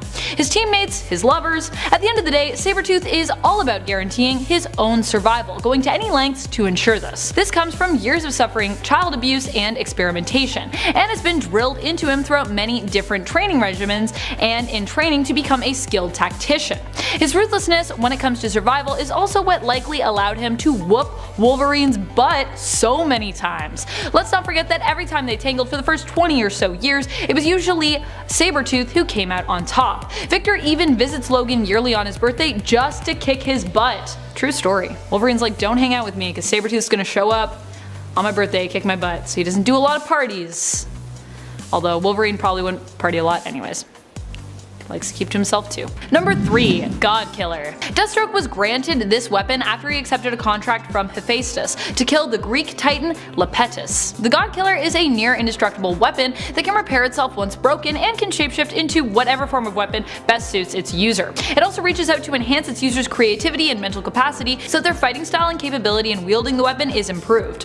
It can also absorb energy, redirecting any attack directed at it back to its assailant, but doubled in force. So it is not a weapon that you want to come up against. But it's alright because it got taken away from Deathstroke. Wah wah. Then he had to pull out his eyeball, because that's how that goes. You know how it goes. Number 2. Expert Marksman. Despite being more well known for his feral and brute strength fighting style, Sabretooth also maintains proficiency with firearms as well. He likely received his excellent targeting and weapon wielding skills from training with various groups including the CIA, Hydra, and even Weapon X. Heck, he was even a member of Nick Fury's Avengers team for a while in the 1950s. I'm sure he learned a fair amount about hitting a target there as well. Number 1. Power Cosmic. Victor Creative Earth 295 was once a Herald of Galactus for a very short time. He was actually offered a permanent position as Herald, but he turned it down, returning the power cosmic to Galactus after helping to destroy the villainous Silver Surfer of Earth 552. This all went down in Exiles Volume 1, where Earth 295 Sabretooth himself served alongside that team of heroes. The Exiles. So with that in mind, let's get to it. Starting us off in at number 10, Miss Marvel powers. Once upon a time, Rogue permanently absorbed Carol Danvers' psyche and superhuman abilities, when Danvers was Miss Marvel. As you can imagine, this screwed around quite a bit with Carol. Essentially, the two minds shared one body, but it gave Rogue a whole new set of abilities, including flight at wickedly fast speeds, the ability to repel bullets, superhuman strength, stamina, durability, reflexes, speed, and a precognitive sense. Damn. Not only did she gain her powers, but she also gained Carol's human Kree physiology, which made her incredibly resistant to most poisons and toxins. Eventually though, Charles Xavier was able to separate the two, but it has left a little bit of tension between Carol and Rogue over the years. Number 9. Blast Immunity. Due to the fact that they share genes and similar powers, Cyclops has blast immunity when it comes to his brother Havoc's blasts. His brother can devastate and obliterate anything he locks onto with his own shockwave-like blasts, which are emitted from his body, often more specifically his hands. Well, that is unless he targets Scott. Alex himself likewise has immunity to Scott's optic blast as well. Well, usually anyways. And to be clear, they can still attack one another, but the damage is simply negligible. It can be easily shrugged off due to their built-up immunity to each other. And when it comes to his own blast, Scott is completely immune. That's how he still manages to have eyelids and can even prevent his eyes from emitting optic blasts when they are closed shut. Though he does still often have to sleep with his ruby quartz visor to be safe. I always like to imagine him with like a ruby quartz like eye mask. I think that would be super cute. Probably never gonna see that in the comics though, might be too cute for Scott. Not for me though. Number 8. Energy Blasts. While many get triggered when I use the term laser eyes in videos, the reality is I do it to poke loving fun at the inconsistency of Scott Summers' powers. It's part of his comic book history. We may refer to the energy he emits from his eyes as optic blast now, but the truth is optic blast was actually a term coined for him after his powers were retconned. Originally, Scott's powers were explained in that his eyes absorbed energy from the sun and that solar energy was actually what created the blast. Hot, solar energy. The only thing that could contain this solar energy was ruby quartz. This meant that his powers could be depleted and would sometimes need to be recharged. At one point he even managed to harness lunar energy to use instead, although lunar energy wasn't shown to be quite as effective, not quite as powerful. However, a lot of fellow comic book nerds had some questions regarding Cyclops' powers in terms of how they were supposed to work, and the source for his main ability was changed. Now his eyes would be known as portals to another dimension, overflowing with energy, where the logic of our world's physics did not apply. This made his powers appear more versatile, more limitless, and allowed writers more creative license with them. It also appeased fans, so just kinda weird. I love that we think that makes more sense. Oh, they're portals to another dimension. No, yeah, that's fine, that's fine. Number 7. Visor. Okay, so we all know that Cyclops has a visor, and that his visor helps him flip the switch for his optic blasts. But what you might not know is that when he fires blasts in the comics and you see him clenching his fists, that's not just a flair for the dramatic. That fist clenching also has to do with controlling his powers. Say what? It's true. The controls for his visor are actually inside his gloves. They're comprised of a series of small buttons sensitive to pressure, allowing him to change the size of the opening in the visor and have very precise control over how much damage he wants to inflict, as well as where he wants to target that damage to. This may sound like a silly place to put said buttons. What if you accidentally clenched your fist in frustration? Until you realize this also gives Scott access to his powers even when restrained. Also means he can just take off his gloves and go to sleep with his visor on. So, pretty cool. Tie his hands, he can still use them. Put him to bed, he just takes off his gloves. Useless. Number 6. Superior DNA. Despite having siblings who appear more powerful than him, Mr. Sinister has always had and continues to have an obsession with Scott Summers. Why? Well, he's also obsessed with the whole Summers line, of course, but according to him, Scott is the genetic key to creating the most powerful mutant of all time. This is due to his superior DNA. But what does that mean? Well, I don't know exactly. I'm still waiting for Mr. Sinister's TED Talk on mutant DNA to help explain this whole thing in layman's terms. But for now, we just have to trust the villainous geneticist on this. I mean, I doubt he would have manipulated Scott's entire life on the scale that he has without facts to back up his claim. So he just has superior DNA. He just has it. Some people, they're just born with it. Some people, it's Maybelline. Number 5. Telepathic defense. While we're not always aware of this power for a multitude of heroes, I feel like it has become a secret must-have if you just want to be part of the X-Men team. Everyone on the X-Men seems to just have it without our knowledge until it just randomly comes up in the comics. But I guess that's what happens when you work alongside and fight against so many powerful telepaths. Actually, this ability was harnessed and strengthened by Scott through rigorous training with Professor Charles Xavier, and through his close connection to one of the strongest telepaths in the Marvel Universe, Jean Grey, and later his relationship with another accomplished telepath, Emma Frost. Although his telepathic defense didn't protect him from having Jean uncover his psychic affair with Emma Frost. So yeah. Ooh. Feel like that would have been a good time to flex that defense. Feel like, ooh, don't find out. Oh well, she would have found out anyways. He would have told her because he loves her. Number 4. Super Trigonometry. Due to his Danger Room training, Cyclops is insanely skilled when it comes to his optic blasts. I'm sure it's hard enough to just aim using your eyes, as I don't think it would actually be as intuitive as we all think. And even the flick of your eyes to a different direction mid-battle could mess with where you are targeting. You'd also have to be quite focused. Scott is not only skilled when it comes to targeting with his blasts in general, but he can also bounce his optic blasts off surfaces, knowing which angles to approach in order to bounce the blast around in a less direct manner, avoiding obstacles and catching his opponents unawares. And in fact, firing his optic blast in a specific direction also requires a lot of control with his visor, as his eyes don't really allow him to focus a blast. It's often depicted that his visor is actually more where specific targeting comes in. I think he's got like panels that allow him to like adjust the angle. Part of this skill is practicality, and part of it is mind math, known as his super trigonometry skills. You do not want to play pool with Cyclops if he's using his blast. He will beat you. He will definitely beat you. Ooh, Hawkeye versus Cyclops in pool, who would win? These are the questions. Number 3. Black Vortex. The Black Vortex is a construct that allows those who possess it to unleash their full cosmic potential. In Cyclops Volume 3, a younger version of Cyclops from the past was working with his dad Corsair and the Starjammers, who were actually tracking the Black Vortex, and Cyclops ended up being imbued by its energy after he and his teammates Young Iceman and Groot Groot, became trapped on the ship where the vortex was and had to fight their way out. They all decided to submit to the vortex, and in so doing were granted its cosmic power, becoming the most powerful versions of themselves. Cyclops himself had an awesome suit that appeared to allow him to channel his blast through his eyes, his head, his neck, and his chest. And instead of his visor, he's actually wearing a mask, implying that he has more control over his blast ability. Also, Iceman looks like an ice elf, and it's like super cute and awesome. I just love a good ice elf. Also that hair, he has such nice long hair.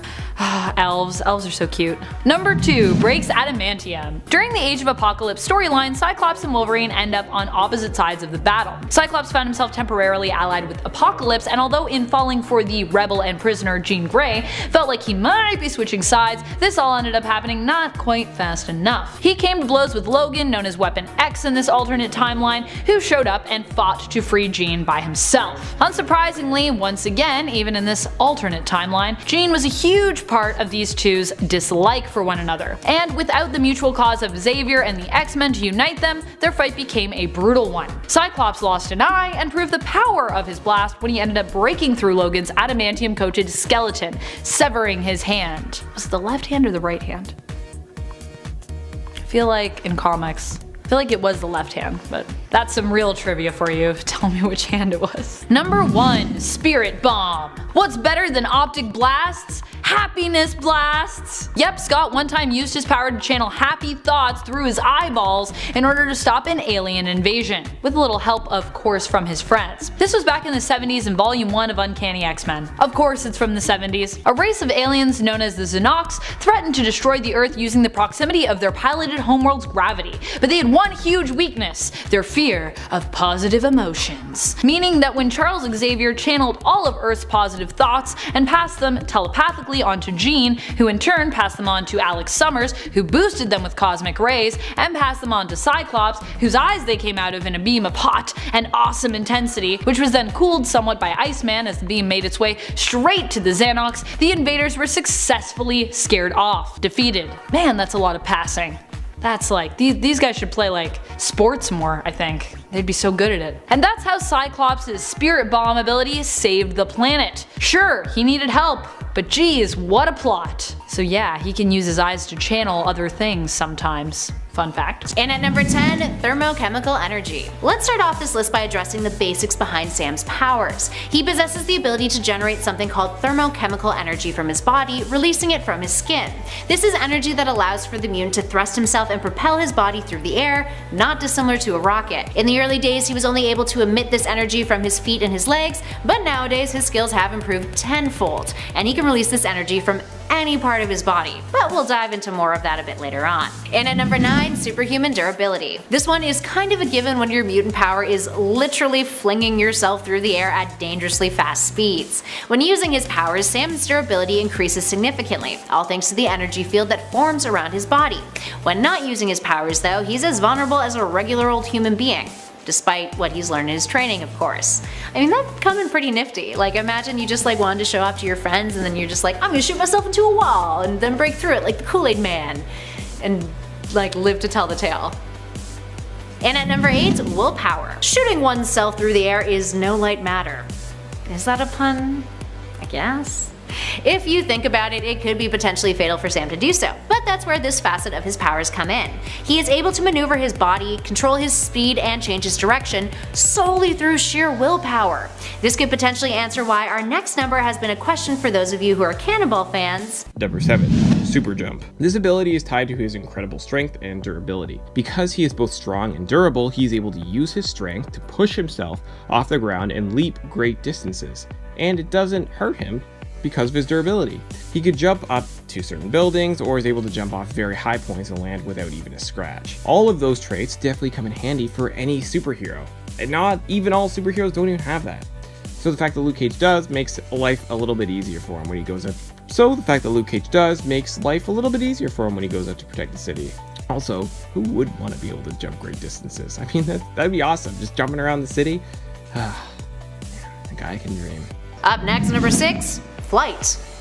Duh, right? But Sam's ability to fly is one that has a history. Now, in the early days, the character wasn't able to stop himself once he throttled himself into the sky and began to fly. Despite being able to maneuver in order to fully stop, he would have to find an object strong enough to force him to stop by holding onto it or like straight up crashing into it. Or he would keep flying until his powers ran out of energy, as if he were some sort of propeller plane puttering out of gas. But now, after years of practice, the character can stop himself without having to resort to those tactics. I guess practice does make perfect. Number 5, acute senses. Now you may be thinking, are you okay? Hypersenses are a good thing. However, not when they get to the point where they overwhelm you. Sometimes on rare occasions, when it behooves the plot, T'Challa's abilities can be a bit of a hindrance rather than a help. So even though other characters are rocking their acute senses in regular situations, sometimes T'Challa can't. Sometimes they play this off as because they're so acute, stronger than other people's. That's why he is king. That's not true, but it still sounds as legit as anything else, you know, when it comes to the fluctuating scale of his senses. Now this does actually make sense, but it comes down to a matter of consistency. And at 4, King of the Dwarves. Alright, this one is a bit obscure, but back in What If Volume 2 Issue 12 from 1990, in a story titled What If the X-Men Stayed in Asgard, you know, the one in which Storm becomes the new goddess of thunder, Sam ends up staying too. And he falls in love with Kindra, the daughter of Eotre, the Dwarf King. You know, the fellow that Peter Dinklage played in the MCU in Avengers Infinity War. Eotre dies later on in a battle, and Sam ends up taking on the mantle of the King of the Dwarves, under the name of Sam the First.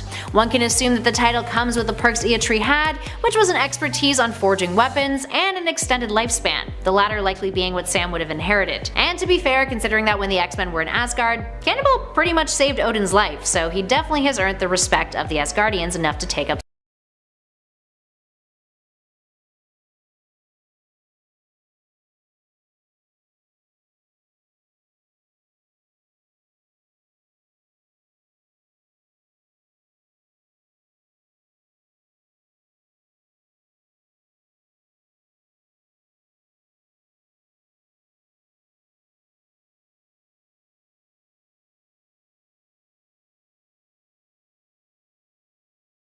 And that is something that a lot of people might not know about him.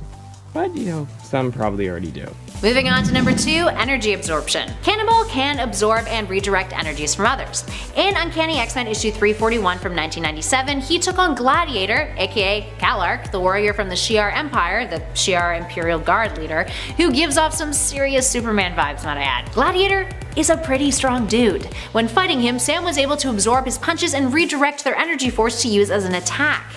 That's not the only thing that he can do when it comes to energy absorption though. He can absorb outside kinetic energy to add to his own energy supply, making our next number even more powerful. And at number 1, his blast field. Perhaps the coolest thing that Cannibal can do is that he can manifest his energy as an impenetrable and practically indestructible blast field. Not only does this act as a very specific force field of sorts that protects his body incredibly well, he can also do a whole lot of other neat stuff with it. He can extend the energy to encompass him like a personal shield, extend it far enough to protect others under that shield, and he can shape it in various ways. He's done so to imprison foes in the past. And when he absorbs outside kinetic energy, Sam has used it to increase the power of his own attacks and blows, and can even create explosive shockwaves upon impact. But it is important to note that anything he does with this blast field takes a lot of concentration.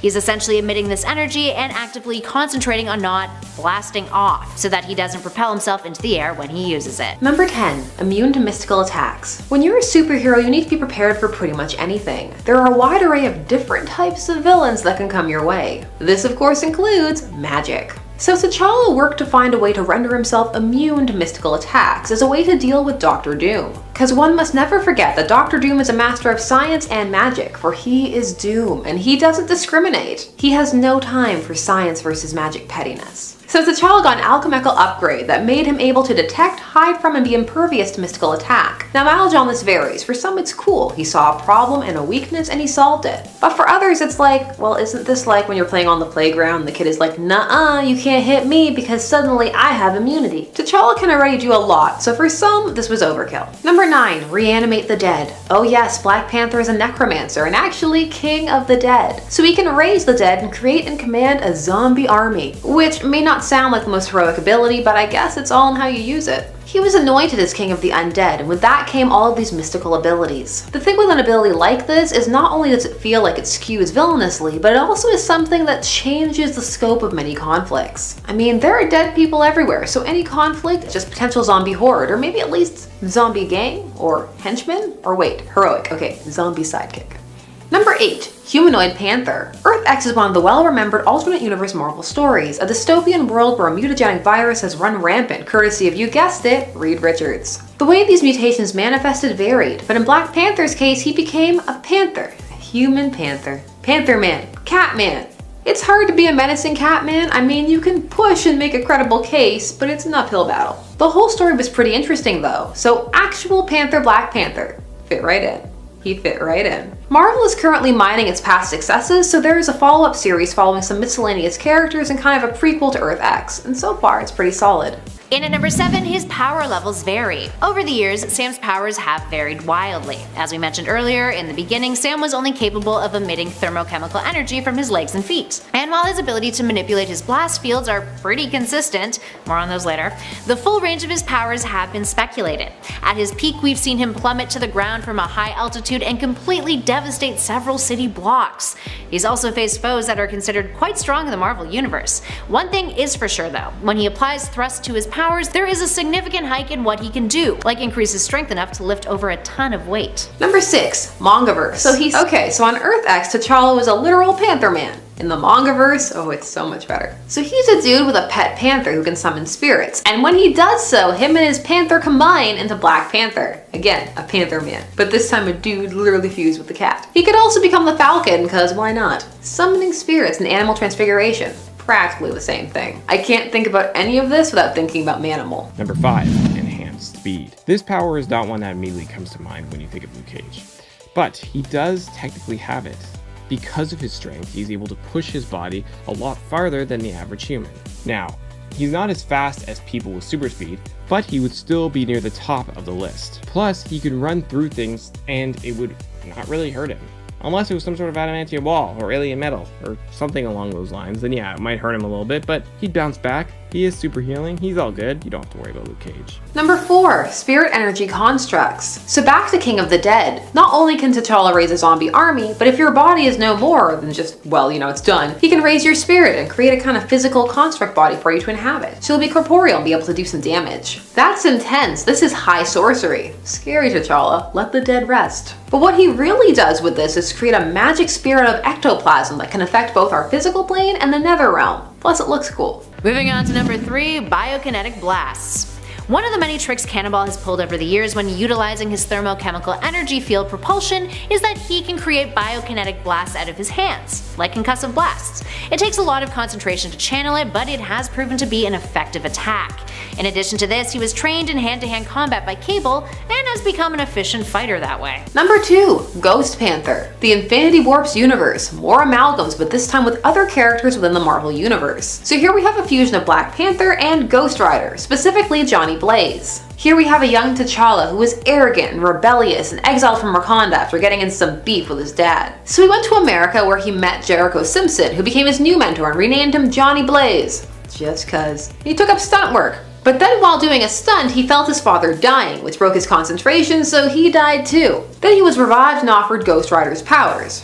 Just cuz. He wasn't down for it at first, but accepted when it gave him the opportunity to take on his father's killers. Number 1. Hypercosmic Awareness. So Black Panther has been exposed to the mind of Galactus, and this combined with his exposure to the Heart Herb, well, it's changed him. He was able to see the confines of the Marvel Universe, and eventually also the multiverse. So he could have visions of things occurring outside of the 616. What good does this do? Well, it's great when there's imminent doom. Otherwise, it would just be annoying. Oh man, I know that Peter B. Parker got a gym membership. This information, the world needs it. Alert the media. Black Panther, gossip monger. That would never happen, but it's fun to think about. Number 10. Falcon's Wings. Sam has had many versions of his famous flight suit, the most notable being the ones from Black Panther and the modified version created by Tony Stark. These wings allow Falcon to fly at speeds up to 250 miles per hour, which is as fast as a Tesla Roadster can go. Equipped with a magnetic drive that creates the thrust needed to get him airborne, the suit also comes equipped with a GPS jamming device, vibranium microwave capable of resisting small firearms, and, in the past, it has also featured a Talon-like grappling line. After some modifications made by Tony Stark, the suit's wings were also made of full vibranium, making them much stronger and capable of absorbing large amounts of force. Number 9. Feather Projectiles. As seen in the cartoon Superhero Squad and a few other forms of media, the Falcon is able to eject his feathers from his suit and then throw them at his enemies. Being made of vibranium, these projectiles are incredibly hard and can do some serious damage. Number 8, he is in peak human condition. Now, thanks to years of intense training with Captain America, Sam is now considered to be at the peak of human condition. His strength is nothing to joke about, as he is able to send crossbones flying with a single force kick. He was able to break steel chains that tied him to a tank, and he was able to bend metal bars with his bare hands. He is also strong enough to lift at least twice his body weight and can press lift 480 pounds. And don't even get me started on his physical endurance. He continued to function in spite of getting stabbed in the chest by Zemo's sword, and continued to function after being set on fire from one of AIM's agent's flamethrowers while ripping his costume. Man, I wish I was like that. I have trouble even walking up a flight of stairs. Number 7. Isotope E exposure. Initially, Quicksilver was only able to run at the speed of sound, but after an exposure to Isotope E, Quicksilver was able to run at speeds of up to Mach 10, which, combined with the power to resist friction and kinetic impact by vibrating his molecules, enable him to walk on water, even running across the Atlantic Ocean. Not a bad augmentation by any means. Number 6, he is a aerialist master.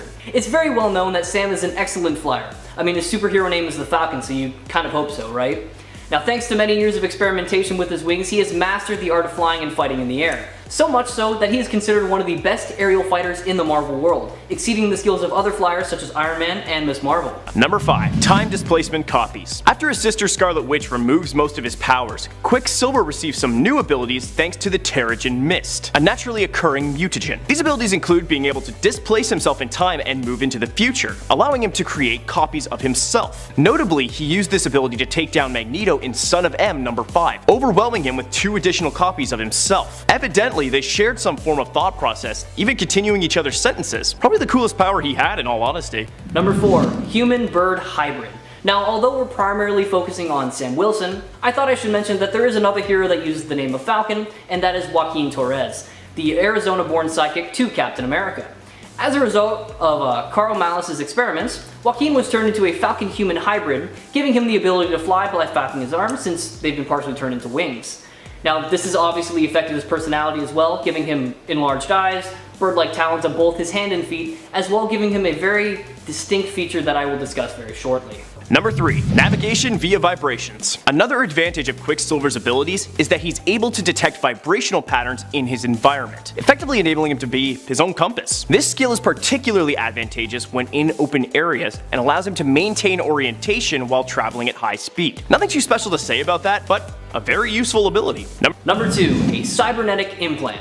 Now back to Sam. In his brain, he has an implant that enhances his ability to see what birds see, and I will talk on that more next. And that allows him to transmit what he sees into a data storage unit that converts those visuals into images and videos. Now, this is great for some stealthy surveillance and espionage type missions, as it allows for the other members of his team to know exactly what they're going up against ahead of time. And number 1, avian telepathy. Now, in my opinion, this is the coolest power that Sam has, and that's why I put it at number 1. Thanks to the Red Skull and the Cosmic Cube, Sam was given the ability to telepathically link with birds. This ability is strongest with his companion Redwing, but he's also able to extend it to other birds, allowing him to see the world through their eyes, and it also allows him to control the bird that he's connected to.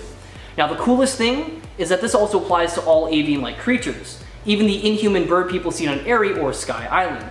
However, this link to them is very limited and restricted to low-grade telepathic readings. Starting us off in at number 10, he is resistant to hypnosis. The Super Soldier Serum gives Cap immunity towards specific toxins and accelerates his metabolism, but it also gives him resistance to hypnosis, which is really cool, except for the fact that the resistance to hypnosis is kind of moot in a few ways when you're incredibly vulnerable to manipulation in the first place, and that is something that Cap definitely is. Now, before you Cap fans get upset over this, it's true. Cap has on numerous occasions been incredibly susceptible and responsive to manipulation. He's been manipulated into doing things for Hydra and other foes on several occasions. Hell, a version of Steve was going around shouting "Hail Hydra" in 2017's Secret Empire after all, guys. I know it wasn't the real Steve Rogers or the 616 Steve Rogers, but come on. Look at how he was manipulated by Hydra when they covertly were running S.H.I.E.L.D. to secretly do their bidding in the MCU. Yeah, ultimately Rogers just wants to serve the greater good, but sometimes he can be naive about it. I mean, it's not totally a bad quality to have, to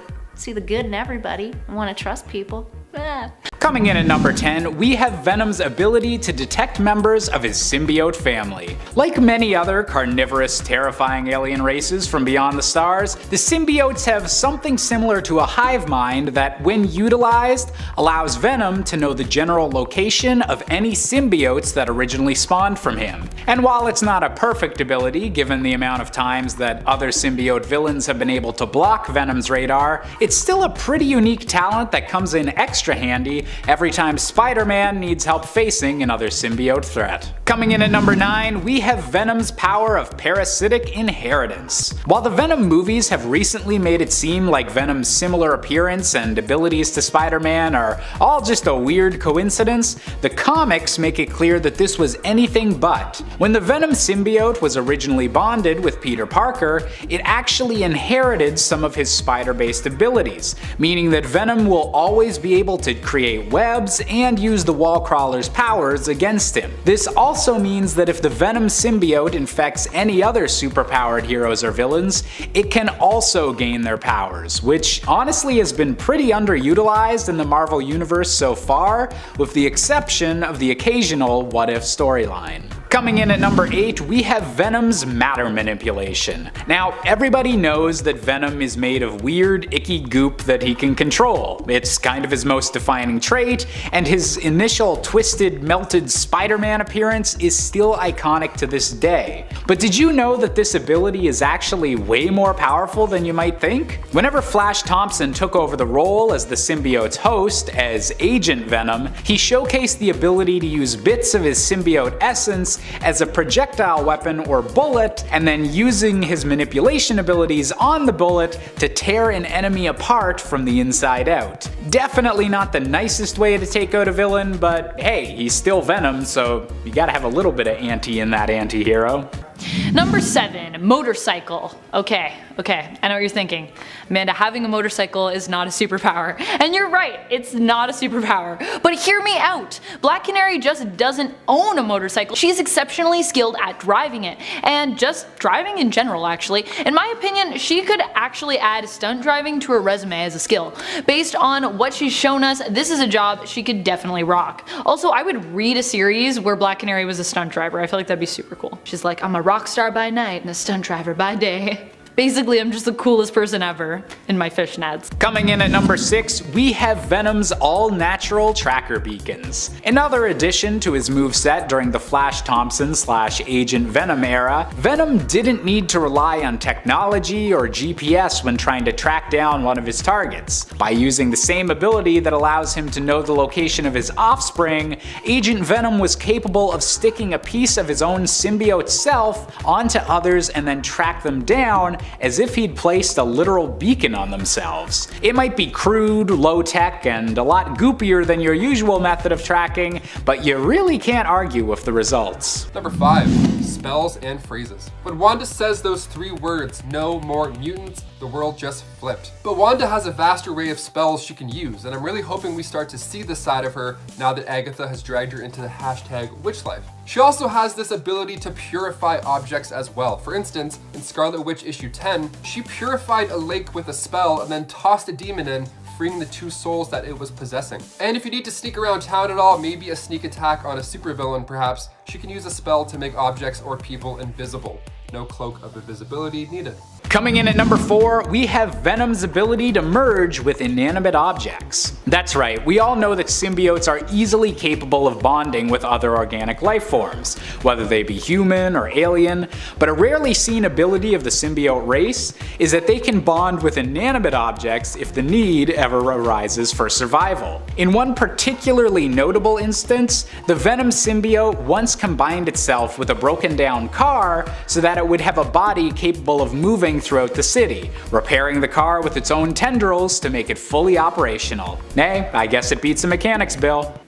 Number 3, flight. That's right, during Volume 3 of Birds of Prey, we also get to see Black Canary use her canary cry to soar across a gorge. This is a power that even I was surprised to find out about, but Volume 3 of Birds of Prey was a big one for Black Canary. Dinah's powers are fluctuating and we get to see a lot of growth with them as a result. She's basically just a badass in this series and I really love it. If you haven't read Volume 3, you should go read it. Also, if you haven't read a lot of Birds of Prey, you should go read a lot of it, because it's really good. But don't take my word for it, read it. Coming in at number 2, we've talked about symbiotes merging with inanimate objects, but what about the internet? That's right, in probably the most 90s possible storyline of all time, Venom and Carnage brought their endless back and forth struggle for dominance into the digital age with this comic making canon that symbiotes can manipulate their molecules to such a tiny degree they can slip into the molecules that make up the internet data stream. Now, I'm not an IT guy, but I'm pretty sure that's not how the internet works. However, if you experience any technical glitches with this video, it's totally because Venom and Carnage are just punching each other in between the pixels of your screen. This power was so weird that it hasn't made a reappearance since, but it definitely is one of the more memorable Venom storylines. And finally, coming in at our top spot, we have Venom's most recent power-up, but also potentially his weirdest with symbiote time vision. Following the defeat of the symbiote god Null, Eddie Brock and his symbiote have taken Null's place as the symbiote leader. With this great responsibility comes a lot of great power, including the ability to not just merge with any symbiote throughout space, but throughout time as well, meaning any symbiote, past or future, can be suddenly seen through the eyes of Eddie Brock. With Eddie initially being completely overwhelmed by the disorienting process, this is a power that may take some time to properly wield, but could just be Venom's strongest gift of all. Number 10. Nature manipulation. This one's a little fun, but not too shocking when it comes to magical beings. Nature manipulation, that's right. If you're not too happy with your garden or your lawn situation, Wanda could come over and just fix it all up for you easy peas. She can manipulate and control nature at her will. She even says all things organic bow to my will, whether they be fire, air, or water. In giant-sized Avengers issue 4, we see her literally attack Vision with a giant boulder. And then she even uses hot magma as a weapon at one point as well. You can't bring guns to a boulder fight. That's just how it works with these Avengers. And before we go on to number 9, guys, if you could go ahead and give us a thumbs up on this video because it really does go a long way for us. You guys are the best. Thank you so much for watching. Now let's keep going with this list. Number 9, power augmentation. Sometimes you're playing a sport and maybe your buddy starts gassing out and you just wish that you could give them some of your energy just to keep going. Well, if you're a Wanda Maximoff, that would be easy breezy. That would be doable, no problem. That's right, Wanda can enhance, increase, and super boost the superpowers of others. They get way stronger than they're used to. I mean, once she even used this on Pietro Quicksilver and he was able to run at the speed of light. You can find this in Avengers issue 690. She also lent a hand to Wonder Man as she powered him up so much he was able to take out Morgan Le Fay, who at the time had the Twilight Sword, and the Norn Stones. And you can find this in Avengers Volume 3, Issue 3. So yeah, power augmentation. She can boost you up when you're feeling tired in the morning. Who needs coffee? She'll just be like, hey, now you can fly. Enjoy. Number 8, teleportation. Whenever my friends and I talk about what powers we wish we had, because you know, that's a normal conversation to have in your mid-20s as an adult, I always say teleportation. Wanda has the ability to send herself or others any place she wants. Could be a super far distance, bam, cancel your Uber, I gotcha. We see her use this power in Avengers vs. X-Men issue 6. She also showcases this ability in Avengers The Children's Crusade issue 7. So when Wanda decides that the fight should cool down, she just whisks everybody away over to Castle Doom. Coming in at number 7, we have Venom's poisonous bite. That's right, you'd think it would be obvious from having a name like Venom, but this symbiote's fangs aren't just for show. They contain a special form of symbiote poison that's been shown to be even deadlier than that of a snake's. With the teeth on Venom only being developed at Eddie Brock's command, this ability hasn't been showcased too often in the comics, but does make a surprise recurrence every now and then when Eddie needs to get out of a tight situation. In fact, the poison on Venom's bite is so strong that Sandman once lost his ability to hold his form for a time because he was bitten. And this is a dude that's literally made out of sand. Just imagine what teeth like those would do to a regular person, and maybe it's a good thing that Venom often forgets to chew his food. Number 6, portals. One of the best moments in the MCU easily is when Doctor Strange portals all of our heroes back to the final battle. It's amazing. The music, the colors, and goosebumps. That's how you do it. Now, believe it or not, Wanda too can create these portals, and at one point in issue 8 of Scarlet Witch Volume 2, she uses this ability to create 2 portals at the same time, which is super cool. If you played the game Portal, you know exactly where I'm going with this one. She could also summon help by transporting somebody to her location. Similar to Brother Voodoo, she once summoned minions of Cyttorak to magically fix up the Avengers Mansion. That's gotta be convenient. I mean, my room's messy right now.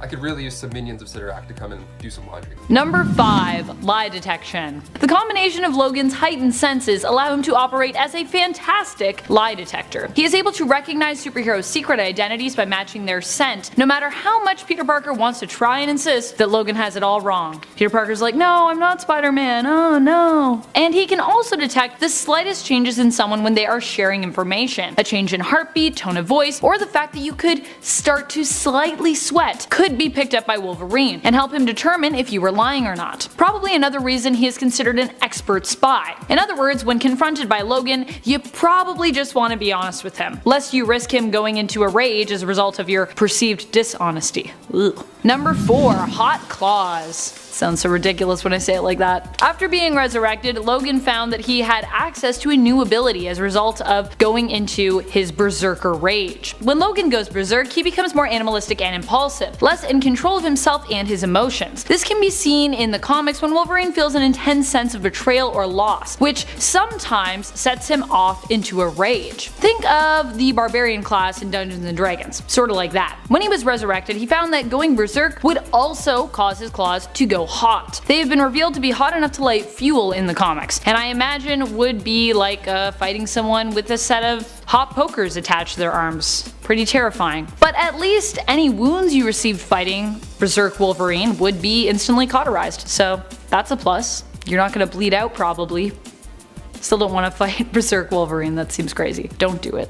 Number 3, Hulk. Wolverine even had the Hulk's powers for a time. I know, though he sort of had to sacrifice his smarts for them, and kind of received them against his will. But still, he had them. After the leader and Dr. Aliana Alba get a hold of Wolverine and Bruce Banner, they transform them to take on Weapon H, Clay Cortez, known as Hulkverine. They become Hulkverines in their own right, but their mental capacity is reduced, turning them into rage-filled smashing and slashing machines. Snick, snick. Wolverine also has his hot claws in this form, and as such is a frightening foe to come up against while hulked out. He has no idea what's going on, he's got hot claws, he's big and green. Scary. Number 4, telepathic resistance. Black Panther is insanely disciplined, in full control of both body and mind. This has obvious effects, making him one of the best fighters in the world, but also seems to give him some serious protection from telepathy. We've seen him resist telepaths a few times. In Cable number 54, Cable's strong telepathy could barely notice him hiding in the trees, and in Original Sin number 4, Emma Frost described his mind as, quote, a bear trap wrapped in barbed wire that someone set on fire. So maybe don't try reading his mind. Number 3, hypercosmic awareness. After being exposed to the mind of Galactus, T'Challa started having visions both while awake and sleeping. He began to be able to perceive the universe on the cosmic scale, similar to how Galactus sees it. He could see the future and sense the cage around the Marvel Universe as well as the others outside of it. But this wasn't the only time he saw things he shouldn't. Number 2, premonitions. After being exposed to an amount of pure vibranium thanks to the evil Jakara, T'Challa began having premonitions of events that had not yet occurred. He realized that he had gained some sort of clairvoyance, even able to identify drawings on cards while blindfolded, and he knew when his aides were in danger. However, just a few issues later, this was retconned / re-explained as a vibranium mound simply heightening his already heightened senses, letting him sense crisis points, which is kind of stupid, but it's fine with me because it would have been ridiculous if he also had clairvoyance. Number 1, raising the dead. After making a bargain with the Panther goddess, Black Panther became the King of the Dead, and gained yet another amazing ability: he could raise the dead to do his bidding. Yeah, not really something you normally associate with heroes, but a man's gotta do what a man's gotta do. T'Challa later used this ability to lead an army of undead soldiers, Hulks, and Thors to attack Doom's Battleworld Fortress in Secret Wars number 7. It's believed that his other powers were enhanced as well when he became King of the Dead, but I'm not too sure about that. Oh, and he had the Infinity Gauntlet too, but that's a story for another time. For number 5, we have equilibrium. We see this all the time throughout all Spider-Man, but I don't think we really register it. He has this excellent equilibrium. Shazam. We can see him jumping around all the time, sticking to things, and what we don't realize is that his body is naturally adjusting at all times, keeping him upright on even the most oddly angled surfaces and after lots of those much loved Spidey acrobatics. Oh my god, speaking of acrobatics in Spider-Man, have you guys played the new Spider-Man game? It's so good! The web slinging they finally have down, the combat system, it's so beautiful. It's just like, oh, it's like you're playing an action movie. You should definitely check that out. At number 4, we have Bulletproof. Okay, it's not that he actually physically becomes bulletproof, but he became the Iron Spider, and that's that suit that Tony Stark gave him or built for him. So not only was it bulletproof, but it also boasted other things like these extra metal arms and stingers. Thank you, Mr. Stark. You're a lovely man. At number 3, we have one I really didn't see coming. Cosmic power. That's right. In Spectacular Spider-Man number 158, Spidey goes cosmic. He's bestowed with unipower to defeat these unusual and extra difficult bad guys. He gets godlike strength, he can shoot energy beams from his hand that are strong enough to destroy a planet. What? Watch out, Shazam. Watch out, Captain Marvel. There's a new kid in town. Number 2 is one we have heard of many superheroes having, but haven't really thought about Spider-Man having it, and it is super speed. Yes, he has great agility and spidey senses, so he looks fast, but he's been known to outrace speeding cars or travel the entire length of Manhattan in 10 minutes. 10 minutes! That's like going over 100 miles per hour or something like that. He has been so fast sometimes that he is like a blur. He'll like come into a room, take out a bunch of people, and no one even sees him. So, I don't know, maybe the Flash and him should like exchange numbers, hang out sometime. Number 2, Feral State. The 90s was an admittedly weird time for the comics. It was during this time we were introduced to a side of Wolverine that we had not seen yet, and it was revealed that his claws were in fact simply made out of bone. We learned this after Magneto stripped his skeleton of adamantium. This also triggered a mutation in Wolverine wherein he began to resort to a more feral and bestial state as time progressed, even losing the appearance of his nose in some panels, looking more like the animal he gets his codename from, a Wolverine. He would eventually regain his adamantium skeleton and return to the Wolverine we knew before. Not necessarily calm, but more logical than that of his feral state self. It would appear that this ability was only accessible when the adamantium is removed from his skeleton, and yet we also see Logan as James when his claws are merely bone, and yet this doesn't seem to be as great of an issue. In other words, this seemed to be a power state that writers would rather we forget about. Probably like Spider-Man's Clone Saga. Just kidding, that was a cheap blow. Also a terrible thing in the 90s though. Number 1, telepathic resistance. Similar to how his mental suppression works, Wolverine also has a wall of armor in his mind when it comes to psychic attacks. Originally in the comics, this was explained as him having level 9 psi shields installed by Professor Xavier. But over time, his ability to shield himself from psychic damage began to become even greater, as seen in the 2003 Wolverine volume issue 46. Emma is even ready to disregard the shields that Xavier put inside Logan's mind, declaring that she could more than handle them as a level 10 telepath. However, later she seems unable to prevent Wolverine from charging Scott in X-Men Original Sin, and Logan shares that his psychic scar tissue is to thank for that. His healing factor has helped him to build up a resistance after previous attacks on his mind. So the more you try to psychically attack him, the stronger he will become against psychic attacks, apparently. Pretty powerful considering that he's mostly a strength-based mutant. Number 10, Ninja Assassin fighting skills. Though she uses her telekinetic abilities a lot in a fight, and I mean a lot, Betsy doesn't need to rely on them to beat someone in hand-to-hand combat. Her skills as a ninja assassin have been reinforced on a few different occasions. At one point she was trained by the hand, but she also inhabited the body and, for a while, kind of the mind of Quanon, a skilled ninja assassin, whose body she swapped with in a controversial and pretty ridiculous storyline, and who also seemed to have purple hair, possibly even natural purple hair, as opposed to Betsy's original's body's dyed purple hair. Betsy also became such a skilled assassin that she even admitted during her time on Cable's X-Force that she was addicted to killing. So, you know, she's like a super assassin. Anyways, she tries not to kill people anymore. Number 9, telepathic link and twin bond. This power feels like it's almost based off of folklore. Betsy and her twin brother Brian share a unique connection. They have a strong telepathic link to one another. This link has actually helped the twins to sense when the other is in danger and rush to their side to help them. People have often believed that the time shared in the womb actually allows twins in the real world to share an almost psychic link to one another, sensing one another's emotions or physical states, even while separated. Studies have even actually been conducted on this subject, and while I don't think it makes a lot of sense scientifically speaking. I know that my twin sisters have experienced some pretty freaky twin telepathy moments, so maybe there's a real world thing to this, I don't know guys. Beyond being linked to her brother, Psylocke has the capacity to be linked with just about anyone. When her mutant powers actually surfaced, she found herself instantly and overwhelmingly telepathically connected to millions of people, not having much control over her powers just yet. This caused her much grief initially, though it has proved a useful power throughout her development. Number 8.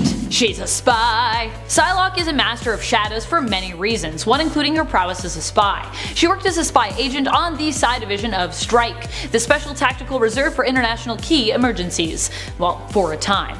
An oddly, conveniently cool acronym for what was basically MI6 with a wider net. During her time working as a Psi agent for Strike, she would plot to infiltrate the Hellfire Club. She worked on the Strike Force undercover, with her cover life being that of a working fashion model, pun intended. This was also the time we saw Betsy make a dramatic change to her hair. Up until this point it always matched her twin brother Brian, aka Captain Britain's blonde color, but she would then start dyeing it purple and never look back. Her purple hair has since become an iconic part of her look. Number 7. Telepathic resistance. The weird thing about this power is that it never seems to be fully explained. Some mutants train to get this and others just seem to possess a natural resistance to telepathy. Beast appears to fall more into the second category, cause you know, you can't be an X-Men unless you have some level of telepathic resistance. However, Beast's resistance to telepathy is kind of dumb because, well, he's not that great at it.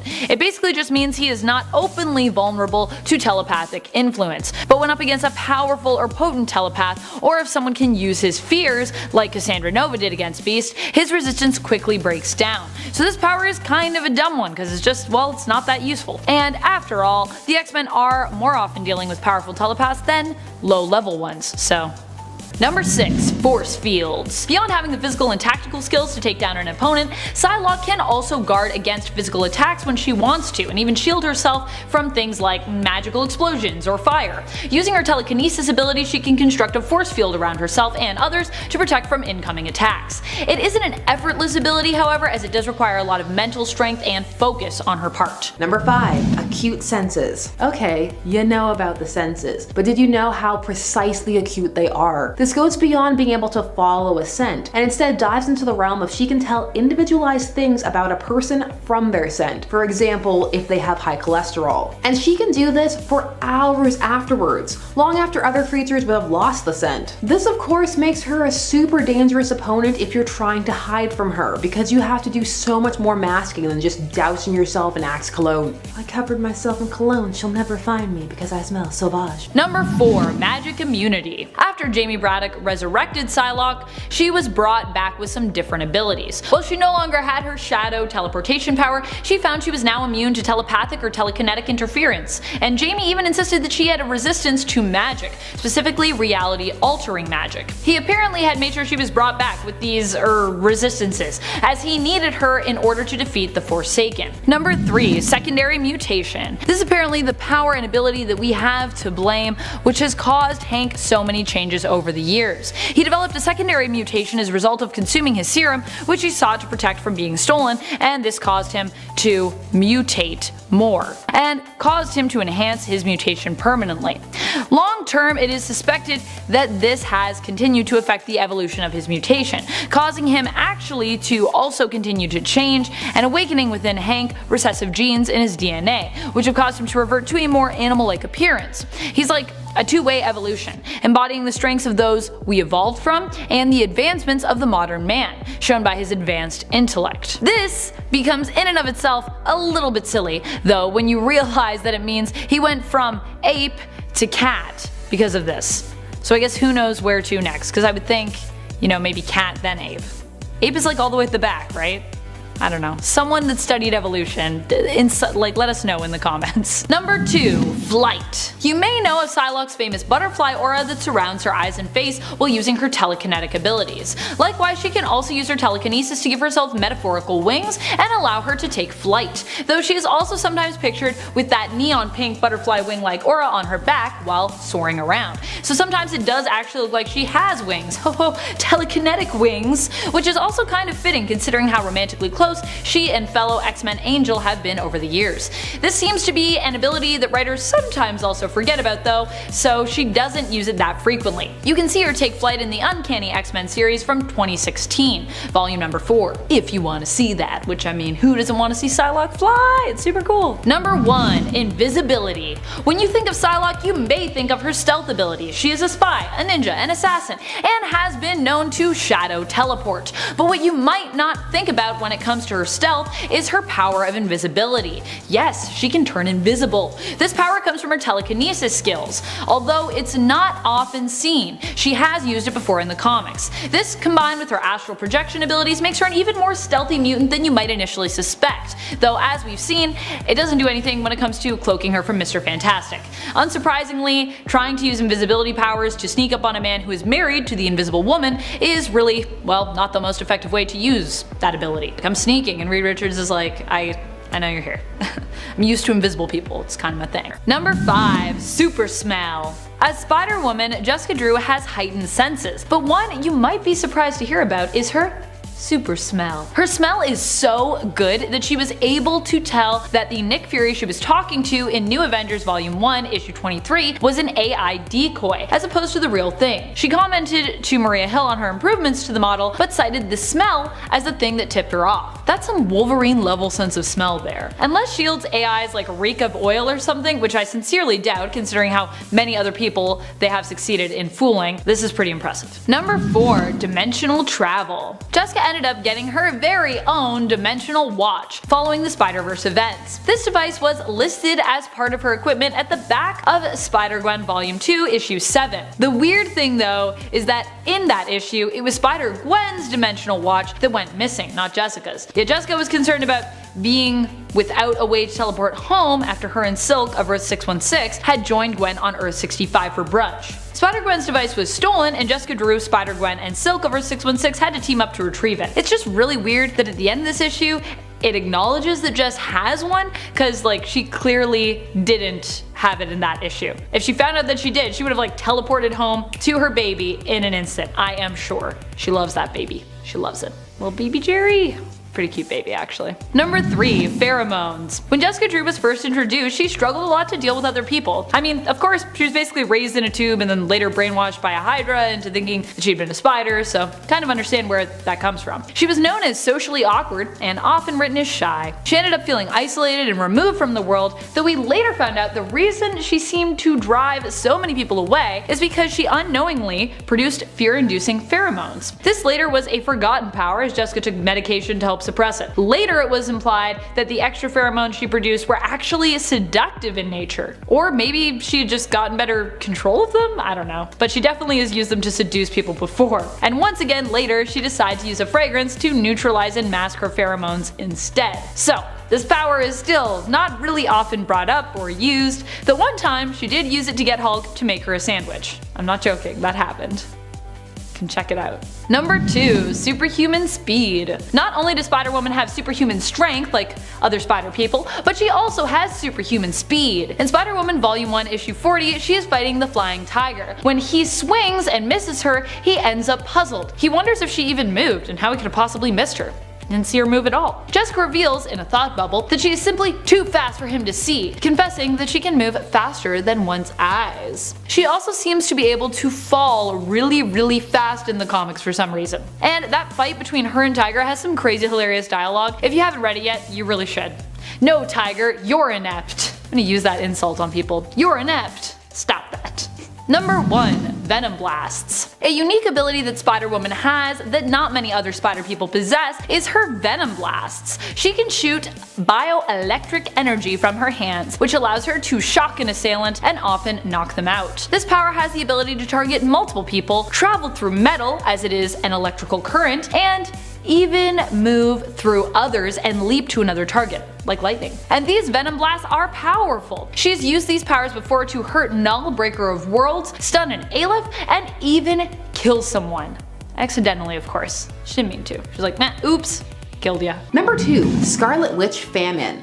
This Wanda comes from Earth 10082 and was transformed by Apocalypse into a horseman of the Apocalypse, Famine, which of course lent a whole new devastating arsenal of wasting powers to her already large power set. This character appeared as part of the Heroic Age event. This is another event dealing with time streams and scales and the like, featuring Kang the Conqueror. They at first appeared largely as a gasp moment for certain Avengers to be shocked that their future selves are horsemen, especially Spider-Man. He was taken aback. Angel becoming Archangel is still the coolest horseman plot. Share your fave down below. And in at number 1, we have reality warping.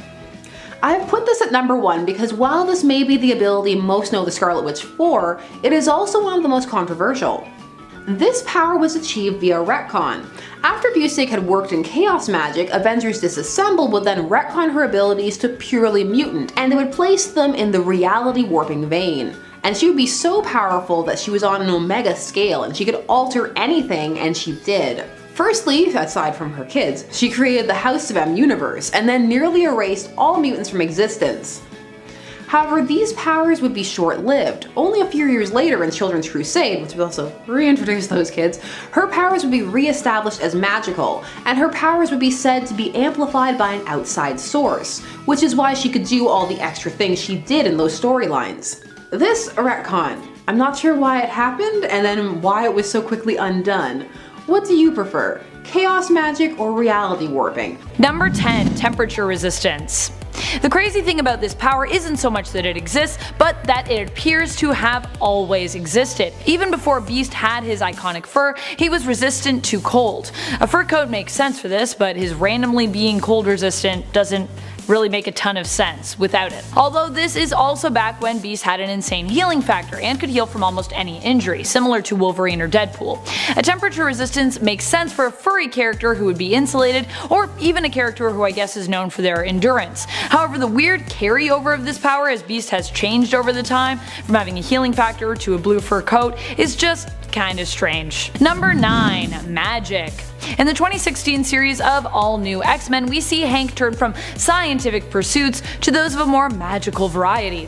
What makes this fairly silly is his sort of resentment and disbelief surrounding magic, as he specifically attempts to use magic himself. It was a weird exploration of his character when writers decided to incorporate a bit of magic into his world, as Hank has always been known as a man of books, and maybe of fantasy in a more romantic or literary sense, but certainly not in a magical superpower sense, so... Number 8, handy feet. One of the powers that I have always found to be both silly and useful is Beast's enhanced dexterity. He can use this skill in combat to turn himself into a skilled acrobat, dodging blows, stealthily leaping across rooms, gracefully landing where he is needed, and helping in the fray to defeat the enemy. But he can also use this skill to perform mental tasks with his feet. Why? Well, usually because he's busy reading. He's used his feet to type, pour liquids out of beakers, and even once used them alone to fight as he was trying to read during the instigation. How one could truly focus on both, I can't even comprehend. I guess because of his enhanced intellect? Or maybe he was just like me when I try to multitask while reading, and he's just like stuck reading the same sentence over and over and over without it sinking in. But maybe he just didn't want to admit that. So it looks like he's reading, but really he's just reading the same sentence. Number 7, toe claws. So while X-23 has 2 bone claws that emerge from her hands, she also has another that emerges from the front of her toes, just in between. And these were coated in adamantium. This toe claw could prove very useful, and does. Who's expecting an attack from that low down? Very few people. Also, one good slice of the Achilles tendon and that's it. Crippled for life. It makes kicks all the more deadly too. You can get so much power behind your leg. Listen to me, I'm really pushing for this toe claw. Number 6, giant hands and feet. Originally, Beast started out as a normal-ish looking man, simply having large hands and feet, which he was ridiculed for in school, so I guess it's not completely normal. Visibly, this appeared to be the only super thing about him. Granted, he was also super strong, super agile, and speedy at the time as well. He also had that advanced intellect that we love. But while looking mostly normal, this weird feature that seemed to come along with his mutation and powers was an odd one. Namely because other mutants with similar enhancements to speed and strength and agility don't really seem to share it. They don't really have like large hands or large feet. I know not all mutants are the same, trust me, do I know that, but still, it was a weird trait to give Beast, especially when you would expect someone with large hands and feet to be, more clumsy than dexterous. Yet Marvel decided to go the opposite way with it. Number 5, Psionic Blasts. In a fight against Archangel, Psylocke used this newfound power to knock him out. Her Psionic Blasts can be deadly actually, despite the fact that they don't really inflict physical damage. Instead, these blasts attack Psylocke's opponents mentally, though they can still inflict mental pain. Psylocke is also capable of wielding the psionic energy on such a level that she could create an explosion. Psionic explosions! Number 4. Minor pheromone manipulation. Sometimes heroes have powers that we really get to see in action, and these are the powers that always blow me away. For Hank, one such power is his ability to secrete pheromones which make members of the opposite sex become attracted to him. While it has been mentioned in a copy of the official handbook of the Marvel Universe X-Men edition from 2004, we have yet to see Hank really utilize it. He has had a fairly active love life, and Abigail Brand, who has been a longtime love of his, has even expressed an interest in starting a family. But it's more likely that it is simply Beast's personality and soft blue fur that have caused women to just fall for him, not his use of pheromone power. Unless there's something we don't know, and Beast is maybe just like a master manipulator. He's just secreting pheromones all the time and that's why it all happens. Oh my goodness. I'm not ready for that revelation. It'd be weird. Number 3. Weapon Hex. Weapon Hex is the version of Laura Kinney that is an amalgamation of her and the Scarlet Witch, though the character retains her name and most of her backstory. What is largely changed is that she's meant to be the perfect vessel for the occult, and her powers have a magical slant to them as well. That's the Wanda in her. So Hex 23 is from Warp World, the world created when Gamora, wielding the Infinity Gauntlet, folded the realm of the Soul Gem in half, where she was keeping the character's souls. Weapon Hex was one of the characters who decided to stay mashed together when the amalgamation of their universe was revealed, and Weapon Hex even went on to become part of the Defenders team. Number 2. Claws and Fangs. This addition to Beast's physique definitely makes sense as it came with the change of his appearance into a more beast-like and ape-like state, but it's still, it's kinda ridiculous, mostly because Beast doesn't really use either of these things. The juxtaposition of his calm and curious nature with his beast-like physique and features makes a lot of Beast-related powers and assets feel kind of misplaced, or I guess just wasted, because he doesn't really like to connect with them or utilize them that much. The same can be said about his long claws and features, which typically end up as just ornamental and used by writers to make Beast feel like even more of an outcast than he already does. Which is sad. I want him to just feel good about his appearance. I guess sometimes he does, but sometimes he doesn't. And he wants to cure himself, and I'm like, no, I'm conflicted. Number 1. Animal Instinct. Hank might view this trait as a weakness, oddly enough, but I would argue that it's not a weakness because it makes him stronger. It makes him do things he would not normally think to do. It makes him hesitate less. He would likely be able to apprehend more villains than not, catching them off guard with his sheer strength and speed and focus.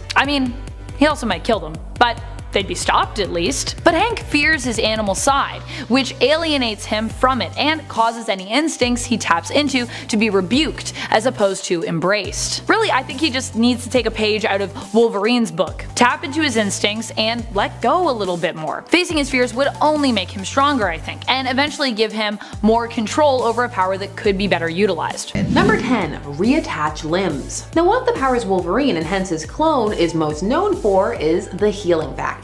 This healing factor is meant to render them potentially immortal, but in the case of X-23 it also means that she can reattach limbs. They will rebond and perform as good as new. Certainly a useful trick, definitely faster than waiting for them to grow back, and less gross, although you can make that funny. Just look at Deadpool. Still, it says a lot that in her short life X-23 has already suffered such brutal injuries that this is a known fact.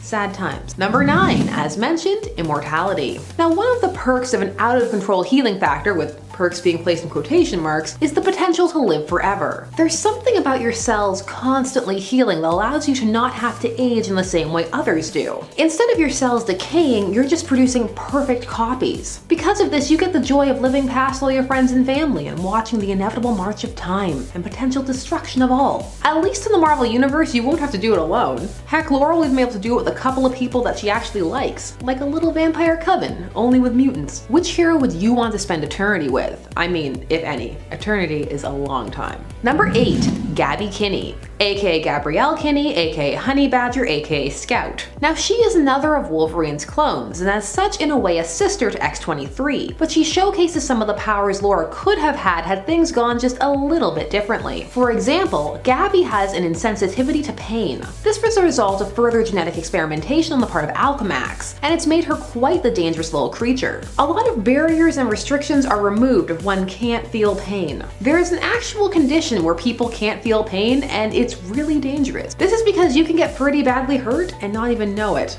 It also removes some of that innate fear factor that you know is necessary for our survival. Number 7. Astral projection. Using her telepathy, Psylocke can project her astral form, allowing her to explore the astral or physical plane outside of her body.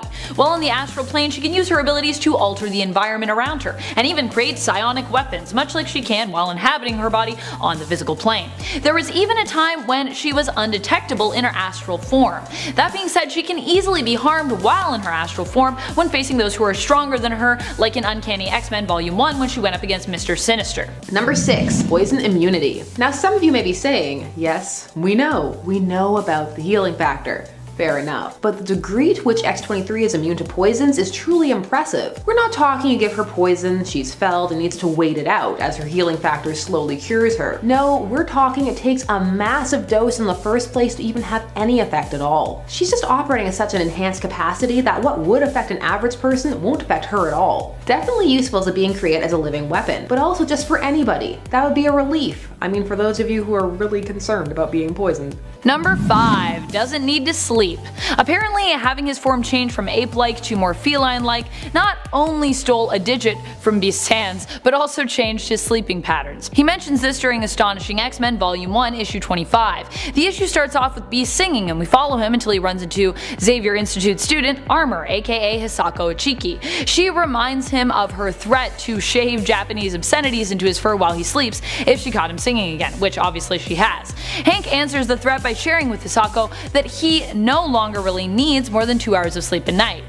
What? This might be a useful one for being pulled into a fight in the middle of the night or needing to keep watch, but it also just seems like such a random superpower to have as a byproduct of an outward change of physical appearance. Yeah, that's right, Beast micronaps apparently. He's got some small sleeping skills. Strange. Especially considering many cats that I've interacted with seem to be pretty sleepy creatures, so this doesn't really make a lot of sense to me. Number 4. The Venomverse. Like pretty much every character, Laura Kinney was featured in the Edge of the Venomverse event, and stood out for some because of just how cool and intense her Venomized Wolverine costume was. Fun fact, in the main verse when Wolverine died during the time we were pretending he was gone for good, Laura took up his mantle to honor him. And it was a legacy passing of the torch that some people really enjoyed, and are salty about how now she's gone back to being X-23. Some claim that it's being bumped back. Some even say that her name is a slave name. It gets intense out there sometimes. Now, unlike some characters who were essentially window dressing in the Venomverse, X-23 had a whole story arc. This involved a new origin where she managed to escape captivity thanks to bonding with the Venom symbiote, and as a result had a pretty good relationship with it. We got to see this in Edge of the Venomverse number 1, and for some it was an excellent primer for what was to come. Number 3. Pilot. While it might not be as interesting as some of her other professions and power sets based around being a spy and, a ninja, way before any of that happened, back in the original Captain Britain Volume 1, Betsy was known for her skills as a pilot. Truth be told, we never really got to see said skills, but they were acknowledged by her brother Brian Braddock. Betsy seemed more to downplay them, and then while flying, a light kinda hit her and caused her to hallucinate, and then she crashed. Not really her fault, but it didn't really add any hype to this ability. Still, based on what Brian said in issue 8 of Volume 1, we can't assume that Betsy was an accomplished charter pilot. Just never really got to see a lot of it. Number 2. Her training. Now when it comes to X-23, most think of her mutant abilities, but she is also highly intelligent. She has been trained to infiltrate with ease. It was for these reasons that she was trained as an acrobat, trained to speak multiple languages and master martial arts. All of this she can do because she has a far above average intellect, so she's more than just a ball of rage, far more. And number 1, Enigma Force, aka the Unipower, aka Captain Universe. Yes, X-23 got the powers of Captain Universe. I mean, that entity is down for whoever will bond with it, really. At first, Laura was reluctant to take on the Unipower, but she eventually did, and like most people with those powers, they get a sweet Captain Universe style costume upgrade, and they get to wield the power cosmic. Number 10, doing math for chaos. Many iterations of the Scarlet Witch have the ability to wield chaos magic. But in the 1610 universe, that being the Ultimate Verse, Wanda had a bit of a different way of using her powers. And this way also amplified her magic. She had to do math. She would have to calculate the mathematical probability of the effect she intended to create. So this meant she would have to create increasingly complex formulas to create more complex effects. Just sucking all the fun out of magic. I'm kidding, math is important, but it's far more fun to imagine just willing things into existence with your mind. This was one of the most unique depictions of the Scarlet Witch's powers to date. And while complicated, it was a type of complicated most could understand, and it definitely made some people not want her powers anymore. Number 10. Skilled Spy. Jessica Drew has been trained in espionage by Hydra and S.H.I.E.L.D. and actually is a fantastic spy. Her training likely also came in handy in the Spider-Verse when she infiltrated the Inheritors, going undercover and impersonating Morland's lover on Loomworld, who apparently just happened to look exactly like her. Weird. Talk about taking one for the team. Her assistance in the Spider-Verse storyline, however, went to show just how formidable a foe Jessica Drew can be. All I'm saying is you would not want to get on her bad side. So wait, when Veronica the Skrull Queen was posing as Jessica Drew, when she went on like a spy mission for S.H.I.E.L.D., would we call that spyception? Spies on spies on spies? Number 9. Super Sleuth. When you think of Jessica Drew, you may think of her more spider-like abilities, but what you might have forgotten is that she's actually a registered private investigator. That's right. At one point, Jessica Drew moved to San Francisco and worked hard to get her private investigator license. Not only that, but she was good at it too. During this time in her life, everything felt like it was actually going super right. She opened her own successful PI business, her vigilante persona was being praised by the city as she was referred to as the Dark Angel of San Francisco, and she fell in love with her landlord, David. Unfortunately, the last part didn't end up working out after David discovered that she was a superhero. And after a fight with Morgan Le Fay, she ended up comatose. And once she was revived, powerless. Harsh. What a harsh time. Not surprised she's a super sleuth, considering that she was kind of inspired by Nancy Drew. Number 8. Insane amount of endurance. Jessica Drew is one of the few heroes who is known for fighting crime even while very visibly pregnant. I mean, sure, other women have probably done it. Sue Storm has also probably fought while she was, with child, but none have gotten quite as hard as Spider-Woman. While checking out an off-world maternity ward, a very, very pregnant Jessica found herself fighting hard as it was invaded by Skrulls. I kid you not. Not only is that impressive enough, but she kicked some serious butt and almost handily defeated them until she went into labor. She managed to get away with some doctors, give birth, and return with stitches as she had just had a C-section delivery and take out the rest of the Skrulls. Like, I'm all for girl power, but this is an impossible level of endurance. What is going on in these comics? Oh my goodness. I'm trying to think of all the pregnant women that I have known in my life, and I'm like, could you imagine? Although they're rage. They sometimes can rage like crazy, so maybe it could happen. Number 9. Fortune Teller. There have been many iterations of Wanda across the multiverse, for it is vast and all-encompassing. So it is that on Earth 1000, Wanda is a fortune teller going by the name Mistress Wanda, which makes you think that maybe she has another side business going, like Good Omens. So long story short, she appeared briefly in one of those events wherein characters are battling across the multiverse, in order to keep it together. She appeared in Domination Factor 4.7 in the issue Lost in Space-Time, dealing with fallout of Loki having tricked the Avengers and the Fantastic Four into altering the course of history. The heroes need to possess versions of themselves in these altered universes to right the wrongs. So it is that Wanda ends up taking over the body of her fortune teller counterpart mid-reading. Because is there any better time? And at number 9, Cap Wolf. Captain America can become a werewolf, or at least he has become a werewolf in the past. He briefly had werewolf powers in 1992 during a 6-part story arc titled Man and Wolf in Captain America issue 402. In the woods outside of Massachusetts, X-Men member Wolverine finds a dead body, so he calls Cap in for assistance. While investigating, Steve ends up uncovering a town containing a bunch of lycanthropes, and of course, in the process, he himself is transformed into a werewolf. It's Cap Wolf, a vicious superhero with all the powers of Captain America and all the powers of a werewolf. Despite it not sticking, this wasn't the only time that a Captain America has become a werewolf. Sam Wilson would experience a similar situation years later while operating under the mantle. It's kind of fun. Moving on to number 8, his musical abilities. Okay, so this one is a little silly, and it's an almost ability, sort of. Back in 1985, we almost added Broadway musical star to the list of things that Captain America has done. Cap was meant to have his own musical with an estimated budget of $4 $4 million. The concept actually sounds a little amazing. Also, this was outside of the comics, guys. The story would have followed Steve Rogers suffering through a midlife crisis, lulz, then running off on a mission to rescue his girlfriend from a terrorist who kidnapped her. As you can imagine, a lot of people thought it was a terrible idea. Needless to say, nothing came from this idea aside from a poster advertising it in comic books, looking for girls aged 10 to 14 for the cast to play what was described as Cap's special friend. Yikes. Keeping on that silly train, that brings us to our next number. In at 7, he can be a convincing Nazi. Cap has been a Nazi more than most heroes, and definitely more than any of his Avengers peers. That's kind of a skill, right? The ability to be a convincing Nazi, yeah. Aside from Secret Empire in 2017, the whole thing was a different Steve Rogers, it's a long story. Cap has also raised his fascist flag in 1965 and in 1979. The former was in Tales of Suspense, issue 67, and the latter in Captain America, issue 234. Both times he snapped out of it though before the conclusion of the story. So, not a permanent Nazi, but Nazi for a day. Eesh.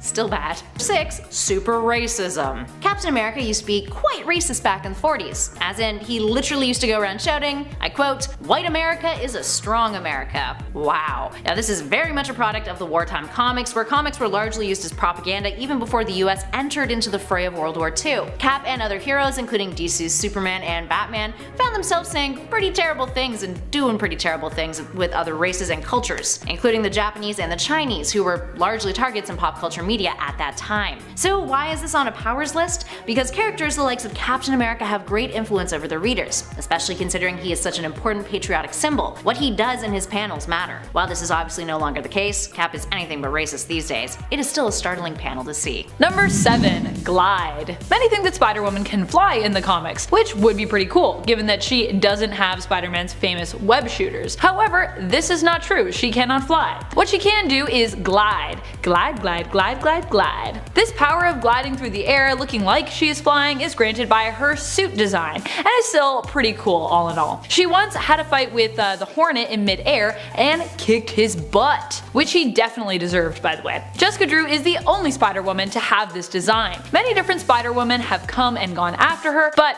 while those other Spider-Women may have adopted the mantle, they all adopted pretty different suits. I think one of them had like webbing, but a lot of them have like legs coming out of them. It's creepy. I kinda like it though. Number 6. Psychic shields. Jessica had psychic shields implanted by S.H.I.E.L.D. and some strong ones too apparently. These shields allow her to resist attacks from 3-in-1, who once joined with Emma Frost in an attempt to take on a future alternate version of Jean Grey, and allowed her to resist an attack from Professor Xavier, which of course also surprised him, leaving her standing after many others were knocked down. Pretty impressive, Jess. Number 8. Venom vs. Wanda.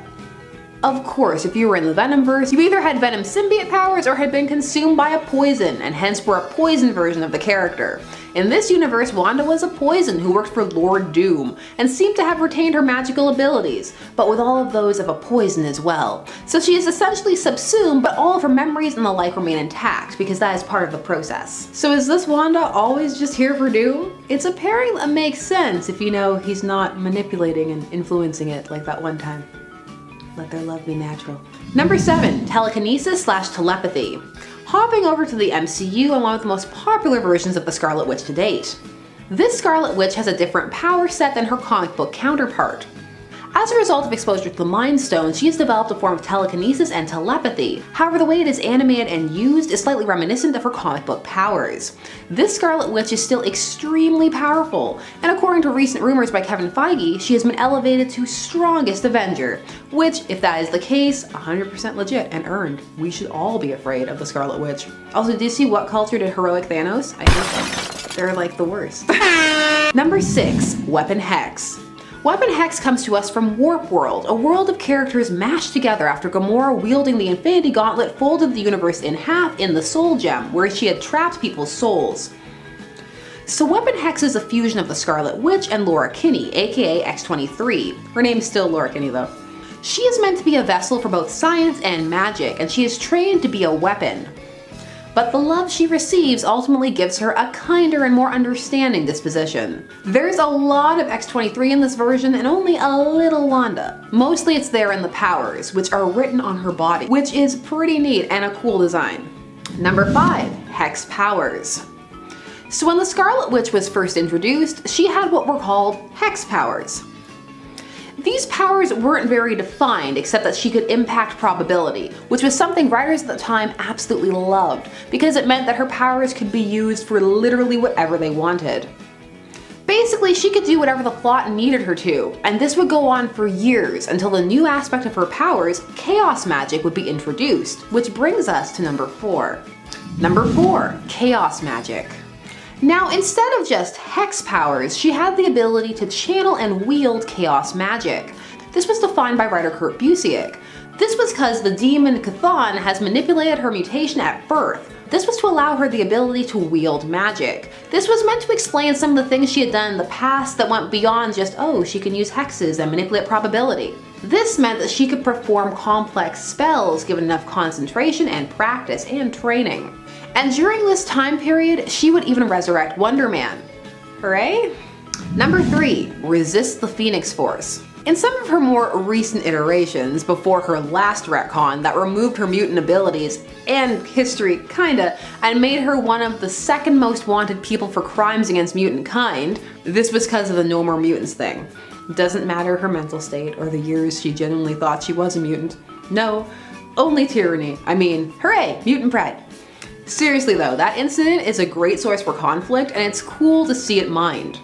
So Wanda was shown to be able to resist the Phoenix Force and be so powerful herself that she was someone the Phoenix Five were actually afraid of. Valid. The Scarlet Witch is pretty terrifying. So few people can wield the Phoenix Force, yet alone contend with it. Up next, number 5, the power of preach. It is undeniable that Captain America is a gifted orator. There's a reason why he's often in a leadership position. Dude is really good at motivating and inspiring people. It's kind of his whole shtick, considering his superhero persona in the first place. Let's quickly count down some of the more inspirational speeches of his over the years. In the MCU, there's the whole Price of Freedom speech in Captain America the Winter Soldier. He gave a powerful speech when turning down the presidency in the comics in Captain America issue 250. He even finds himself filming PSAs for high schools about detention, as seen in the MCU Spider-Man film. And then there's the whole whatever it takes speech in Endgame. Hell, even the Ultimate Universe Cap can give a good speech, although a mildly rude and offensive one. He went on a tangent about how the A on his helmet didn't stand for France after he was advised to surrender. Regardless of what it is he's saying, Cap can command a room and can compel almost anyone's attention with his gift of the gab. Moving on to number 4, super accuracy. Once upon a time in Captain America Comics issue 3, the 3rd issue of his solo series that began in the 40s, Steve Rogers threw a sharp dinosaur bone at a foe and impaled him, murdering him. I mean, it was 1941, so a lot of stuff like this slipped under the radar prior to the Comics Code Authority. Ah, the golden age of comics. Anywho, the story takes place in a museum as Cap and Bucky attempt to stop 2 small-time robbers from thieving. The dude he kills is a guy named Lenny. He's a petty henchman who probably did not deserve to die, especially in that way. Regardless, that is some damn good accuracy, impaling the kid right through the heart with that bone. It's almost impressive if it wasn't so homicidal. Speaking of using objects to kill people, in at number 3, he can get homicidal with a shield. Steve Rogers has quite the bloody track record. Clearly. Aside from using dinosaur bones to impale lowly criminals, he's also used his shield to murder people too. So wholesome. I mean, it is kind of impressive though, isn't it? I mean, sure, it's made of vibranium, but using an object like that effectively to commit homicide is definitely a skill, right? Right. Anyway, Cap used his shield to help out superhero Union Jack when Jack's brother, Baron Blood, a vampire if the name didn't give it away, went on a rampage. Cap found himself having to permanently take care of the problem by decapitating him with his shield as Union Jack looked on, and as Baron Blood clawed at his chest too, to boot. Moving on to number 2, the Battle Van. You've heard of the Batmobile, the Quinjet, the Hell Cycle, you name it, but have you heard of the Battle Van? Aside from having a bit of a lackluster name, the Battle Van is more commonly known as Captain America's van, which isn't much better, is it? A product of the 80s, this rad custom-built van, a Chevy nonetheless, was a nondescript vehicle designed by Wakandans for Cap. I mean, I get it, it's really good when you're trying to be low-key, but it kinda looks like he just stole the Mystery Machine from Scooby-Doo and then spray painted it one color to avoid getting caught. Those dang kids. The van can actually change colors, might I add, but whatever. It can basically function as a base on the go for Cap. It has a mount for his motorcycle at the back because, you know, one vehicle wasn't enough, and even has a little cot if he feels like nap time. Oh. It is worth noting that an alternate reality version of Cap from Earth 600043 actually uses this van religiously, which is pretty great.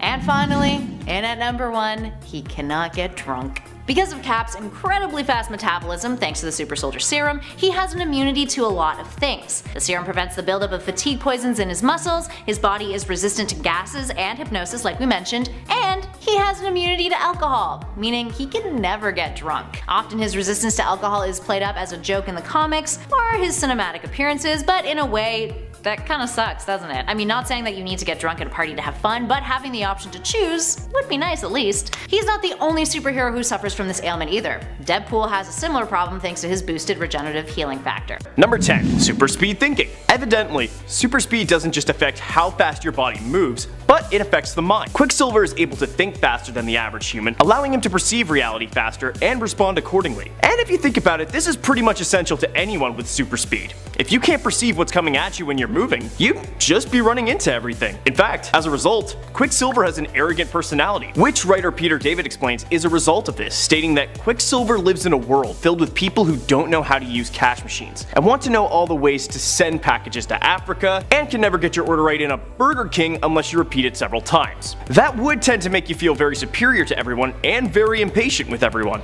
I like that, that's really well thought out. In fact, it relates to his next power. Number 9. Photographic memory. So, with that kind of mind, you need to be able to take in details at a faster rate, which essentially gives Quicksilver a photographic memory. Now you might be thinking, photographic memory is cool, but it's not a superpower. But you might not know this, but there is no evidence suggesting that photographic memory even exists, which, given the circumstances, would actually make it a real superpower. So I'm giving it to Quicksilver. Number 8. Speed epidemic. In the Marvel Zombies world, Quicksilver is actually instrumental for the widespread of the epidemic, due to the fact that his super speed allowed him to infect a large amount of people in a remarkably short time. Quicksilver effectively made it impossible to contain the zombie virus just because of how rapidly he was able to spread it. So Quicksilver may be the most effective zombie in history. Number 7. He is a martial arts master. Once again, thanks to the years of intense training with Captain America, Sam is a master in judo, karate, and many other various art styles of martial arts, making him one of the most dangerous fighters in the world. Because of these skills, he has had the upper hand against some of the most well-trained opponents in the world, and he was even able to take down superhumans as strong as the Wrecking Crew members. Number 6. Superior breathing. So Quicksilver is able to move comfortably in environments where oxygen is reduced to a point where an ordinary human could no longer breathe, indicating that his breathing ability, something essential to any runner, is enhanced by his mutation in some capacity, which would also indicate that he has superhuman stamina. Number 5. Expert marksman. Now, despite not having the super accuracy that Hawkeye possesses, Sam still manages to do pretty well for himself, especially when a majority of his shooting is done from the sky. As seen in the MCU, he carries a number of smaller firearms on him for some powerful long-range attacks, and he rarely misses. Number 4. Power restoration. So, after Quicksilver lost his powers, he exposed himself to the Terrigen Mist to regain his abilities. However, he also took Terrigen crystals into his body, which also gave him the ability to restore mutant powers that were taken away. That said, this process could usually prove fatal. Still, risk aside, it is a pretty impressive power. Number 3. His regenerative healing factor. Once again, focusing on Joaquin, thanks to Malice's experiments, he was also turned into a vampire, making him a human-falcon vampire hybrid. Now, this regenerative power comes from the vampire portion of him and has allowed Joaquin to survive fatal wounds, even ones as serious as having his head bitten off. It's even theorized that it could help him regrow parts of his body were he to lose them. There is a major drawback to this ability though. It prevents him from ever being human again, and that's because avian carriers of vampirism don't suffer from a lot of side effects that afflict humans, and only some of those aspects of that condition were transferred to Joaquin. But I mean, hey, if it keeps him alive and fighting, there's really no reason to complain, right?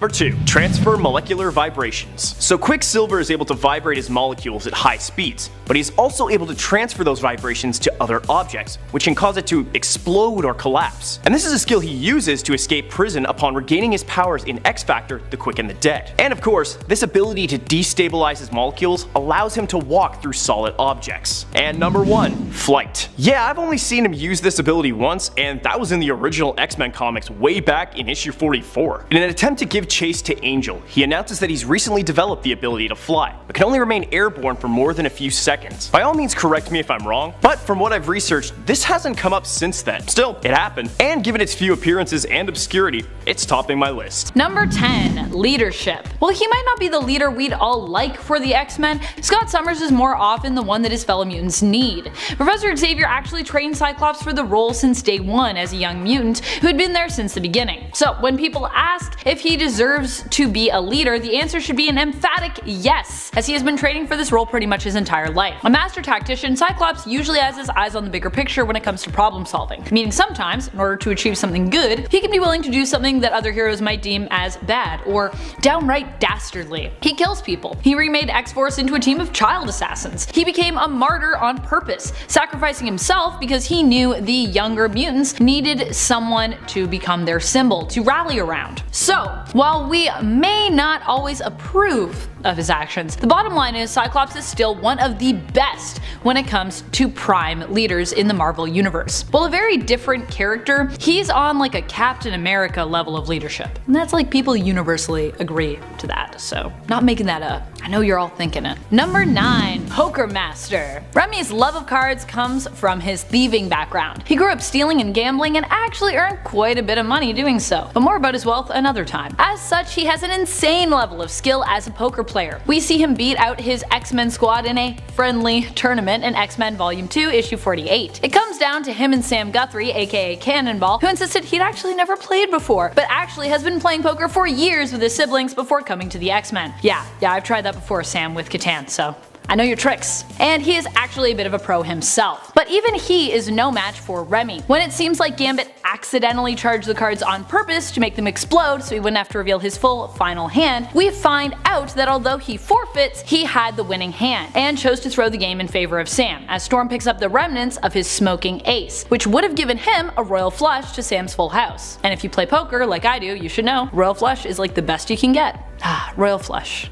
Number 8. Super reflexes and agility. Have you ever noticed how Gambit almost never misses when throwing one of his cards? Or how he almost never gets hit when others are aiming for him? This is because he has superior reflexes and agility. His movements are basically acrobatic. This helps him as a Master Thief as well, often allowing him to sneak into places and out unnoticed. And it allows him to dodge lasers on a Matrix level, and bullets on a Matrix level actually as well. He has also been able to avoid getting hit by projectiles himself and save others from getting hit by simply being quick enough to catch them, and often throw them back at the people that aim them at him. Number 7. Bojutsu. When Gambit first made his appearance in Uncanny X-Men Volume 1, Issue 266, he actually was not seen using his famous playing cards. Instead, we met Gambit with metal spikes in hand, almost like darts. Like many of his fellow mutants, first appearances can be deceiving, and many of the X-Men needed some time to evolve and settle before becoming the iconic characters we know them as today. I mean, look at how much Beast has changed from his first appearance. And in fact, while we've come to know Gambit for his explosive playing cards, he is also skilled with weapons as well, specifically his bow staff. His accuracy both with his staff and anything he chooses to turn into a projectile is impressive. He rarely misses his targets and even is accurate and skilled enough to use his staff to deflect bullets, and powerful enough to destroy a Danger Room bot with one swift blow of his staff. Number 6. Savant. Aside from his skill with his staff, Remy LeBeau is also skilled with his hands as well. I mean, his fists. His fists. He is a master of Savant. What does that mean? It means that he is a French kickboxing master. What makes French kickboxing different from English kickboxing? Well, I'm not sure. I assume it's similar, but in French? Oui, oui, mon chéri. It's actually like standard kickboxing, but it's more graceful. Fun fact. His hits would also be more powerful using this technique, as he has a supercharged metabolism that makes his strikes land with more force. Nick Fury even said that Gambit was one of the best hand-to-hand fighters he had ever seen. Number 5. Hypnotic Charm. Have you ever wondered why so many ladies have the hots for Gambit? Well, it could be because of this subtle and sometimes lesser known ability. Remy is charming just on his own, but he also possesses a power known as Hypnotic Charm. This power allows him to have slight control over another being through the power of suggestion, basically like Cajun Jedi mind tricks. He can suggest something to you that you might be inclined to follow through with or agree with him on. Some have even suggested that he may have used his influence to make Rogue fall for him. However, this power is not particularly strong, so it is unlikely that this theory is true, and more likely that the two just fell in love organically. Because as soon as someone becomes aware of this power, it ceases to work on them any longer. And it's likely that Rogue, after all this time, would both know about Remy's hypnotic and natural charms.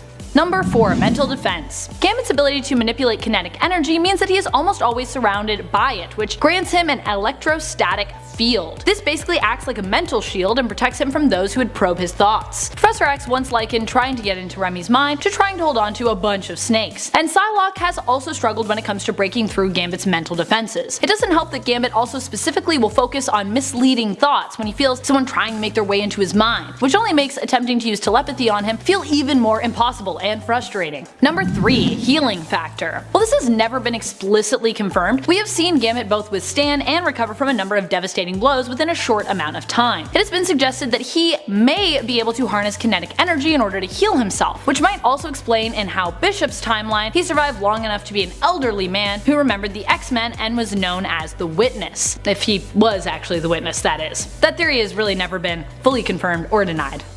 Number 2. Molecular manipulation. On the alternate Earth of 9921, Gambit becomes New Sun. New Sun is basically Gambit with his powers unlocked to his full potential. This version of him was so powerful he ended up killing his Earth's Phoenix. His kinetic powers far surpass those of his Earth 616 counterpart, to the point that he can manipulate kinetic energy on a molecular level. He could heat up molecules or cool them down, and could stop a person dead in their tracks. And he no longer had to touch objects to make them explode. He could even transform himself into energy, manipulating his own molecules and converting himself into energy waves. Number 1. Toxic conversion. During Gambit's run as Apocalypse's Horseman of Death, Gambit had this power. He agreed to be one of Apocalypse's horsemen, believing that Apocalypse would be the salvation of the mutants, and that if Apocalypse turned on them, that Gambit would be able to stop him. Fortunately, didn't quite work out as Remy had hoped, and he ended up actually attacking his former teammates, the X-Men. As a result of this transformation, he gained the power to transform air into deadly poison, even once threatening to do so to his own master, Apocalypse, after regaining his sense of self and remembering who he truly was. Thanks for watching, Nerd Squad. Are there any powers you feel like we left out? What are some of his powers that you think make Gambit super cool? How do you feel about the fact that Gambit's solo movie project involving Channing Tatum was cancelled? Let us know in the comments below. I personally was looking forward to hearing what a Cajun Channing Tatum would sound like, but I also feel like Gambit is a really hard one to cast. Number 10. Kinetic energy. While some who are less familiar with Gambit just think of him as a man with card tricks, the truth is that he is so much more than that. His power isn't just throwing explosive cards, though it might appear that way to the uninformed eye. Gambit's true powers are to kinetically charge any object that he comes into contact with, setting it to explode on impact or time the explosion. He once charged his gum that he was chewing in his mouth and spat it at an enemy when it seemed that he would otherwise be a goner, with a sword at his throat. Ooh. Guess Gambit is lucky he wasn't in Singapore, where importation and selling of gum is illegal. True facts. While he may seem super in control of these powers, he actually constantly fears that he isn't, and even made a deal with Mr. Sinister to help him have more control over them. Yet in the comics, the control he does demonstrate is pretty impressive, making one wonder what a fully in control Gambit would be capable of. We're getting there. We're getting there. Shape-shifting. Rogue has absorbed the powers of her adoptive mother Mystique a handful of times. But not for the reasons that you'd expect. While she did gain Mother Dearest's powers, Rogue touching Mystique was for other reasons. She wanted to better understand her mother. Adoptive mother, rather. As you know, Rogue doesn't just absorb abilities, but thoughts, memories, etc. In one case though, outside of the comics, we did get to see Rogue use Mystique's powers. Sort of. In the X-Men the Animated Series, after Rogue had absorbed Carol Danvers and the latter's psyche was becoming the more prominent of the two, she ended up using Mystique's powers to shapeshift into her previous body. You got a complicated past with your mother, so I'm just gonna use your mother's powers to make you look like me. Moving on to number 8, death. Prior to Rogue being able to control her powers, a lingering touch of hers could be deadly. Typically for those who had superpowers or were powerful mutants, her touch would cause damage and might even put them into a coma. But in the case of someone with a physiology like Carol Danvers, psyches were merged. But what about for a regular human? It's no bueno. Rogue's touch is practically the touch of death. For regular non-powered humans, Rogue's touch could very well be fatal, sucking their strength at an accelerated and alarming rate that our human bodies cannot handle. Moving on to less depressing territory, and at number 7, she can manipulate ice. Wonder whose powers she absorbed to get this little trick. If it wasn't already obvious, this skill set of Rogue's was the byproduct of touching X-Men teammate Bobby Drake,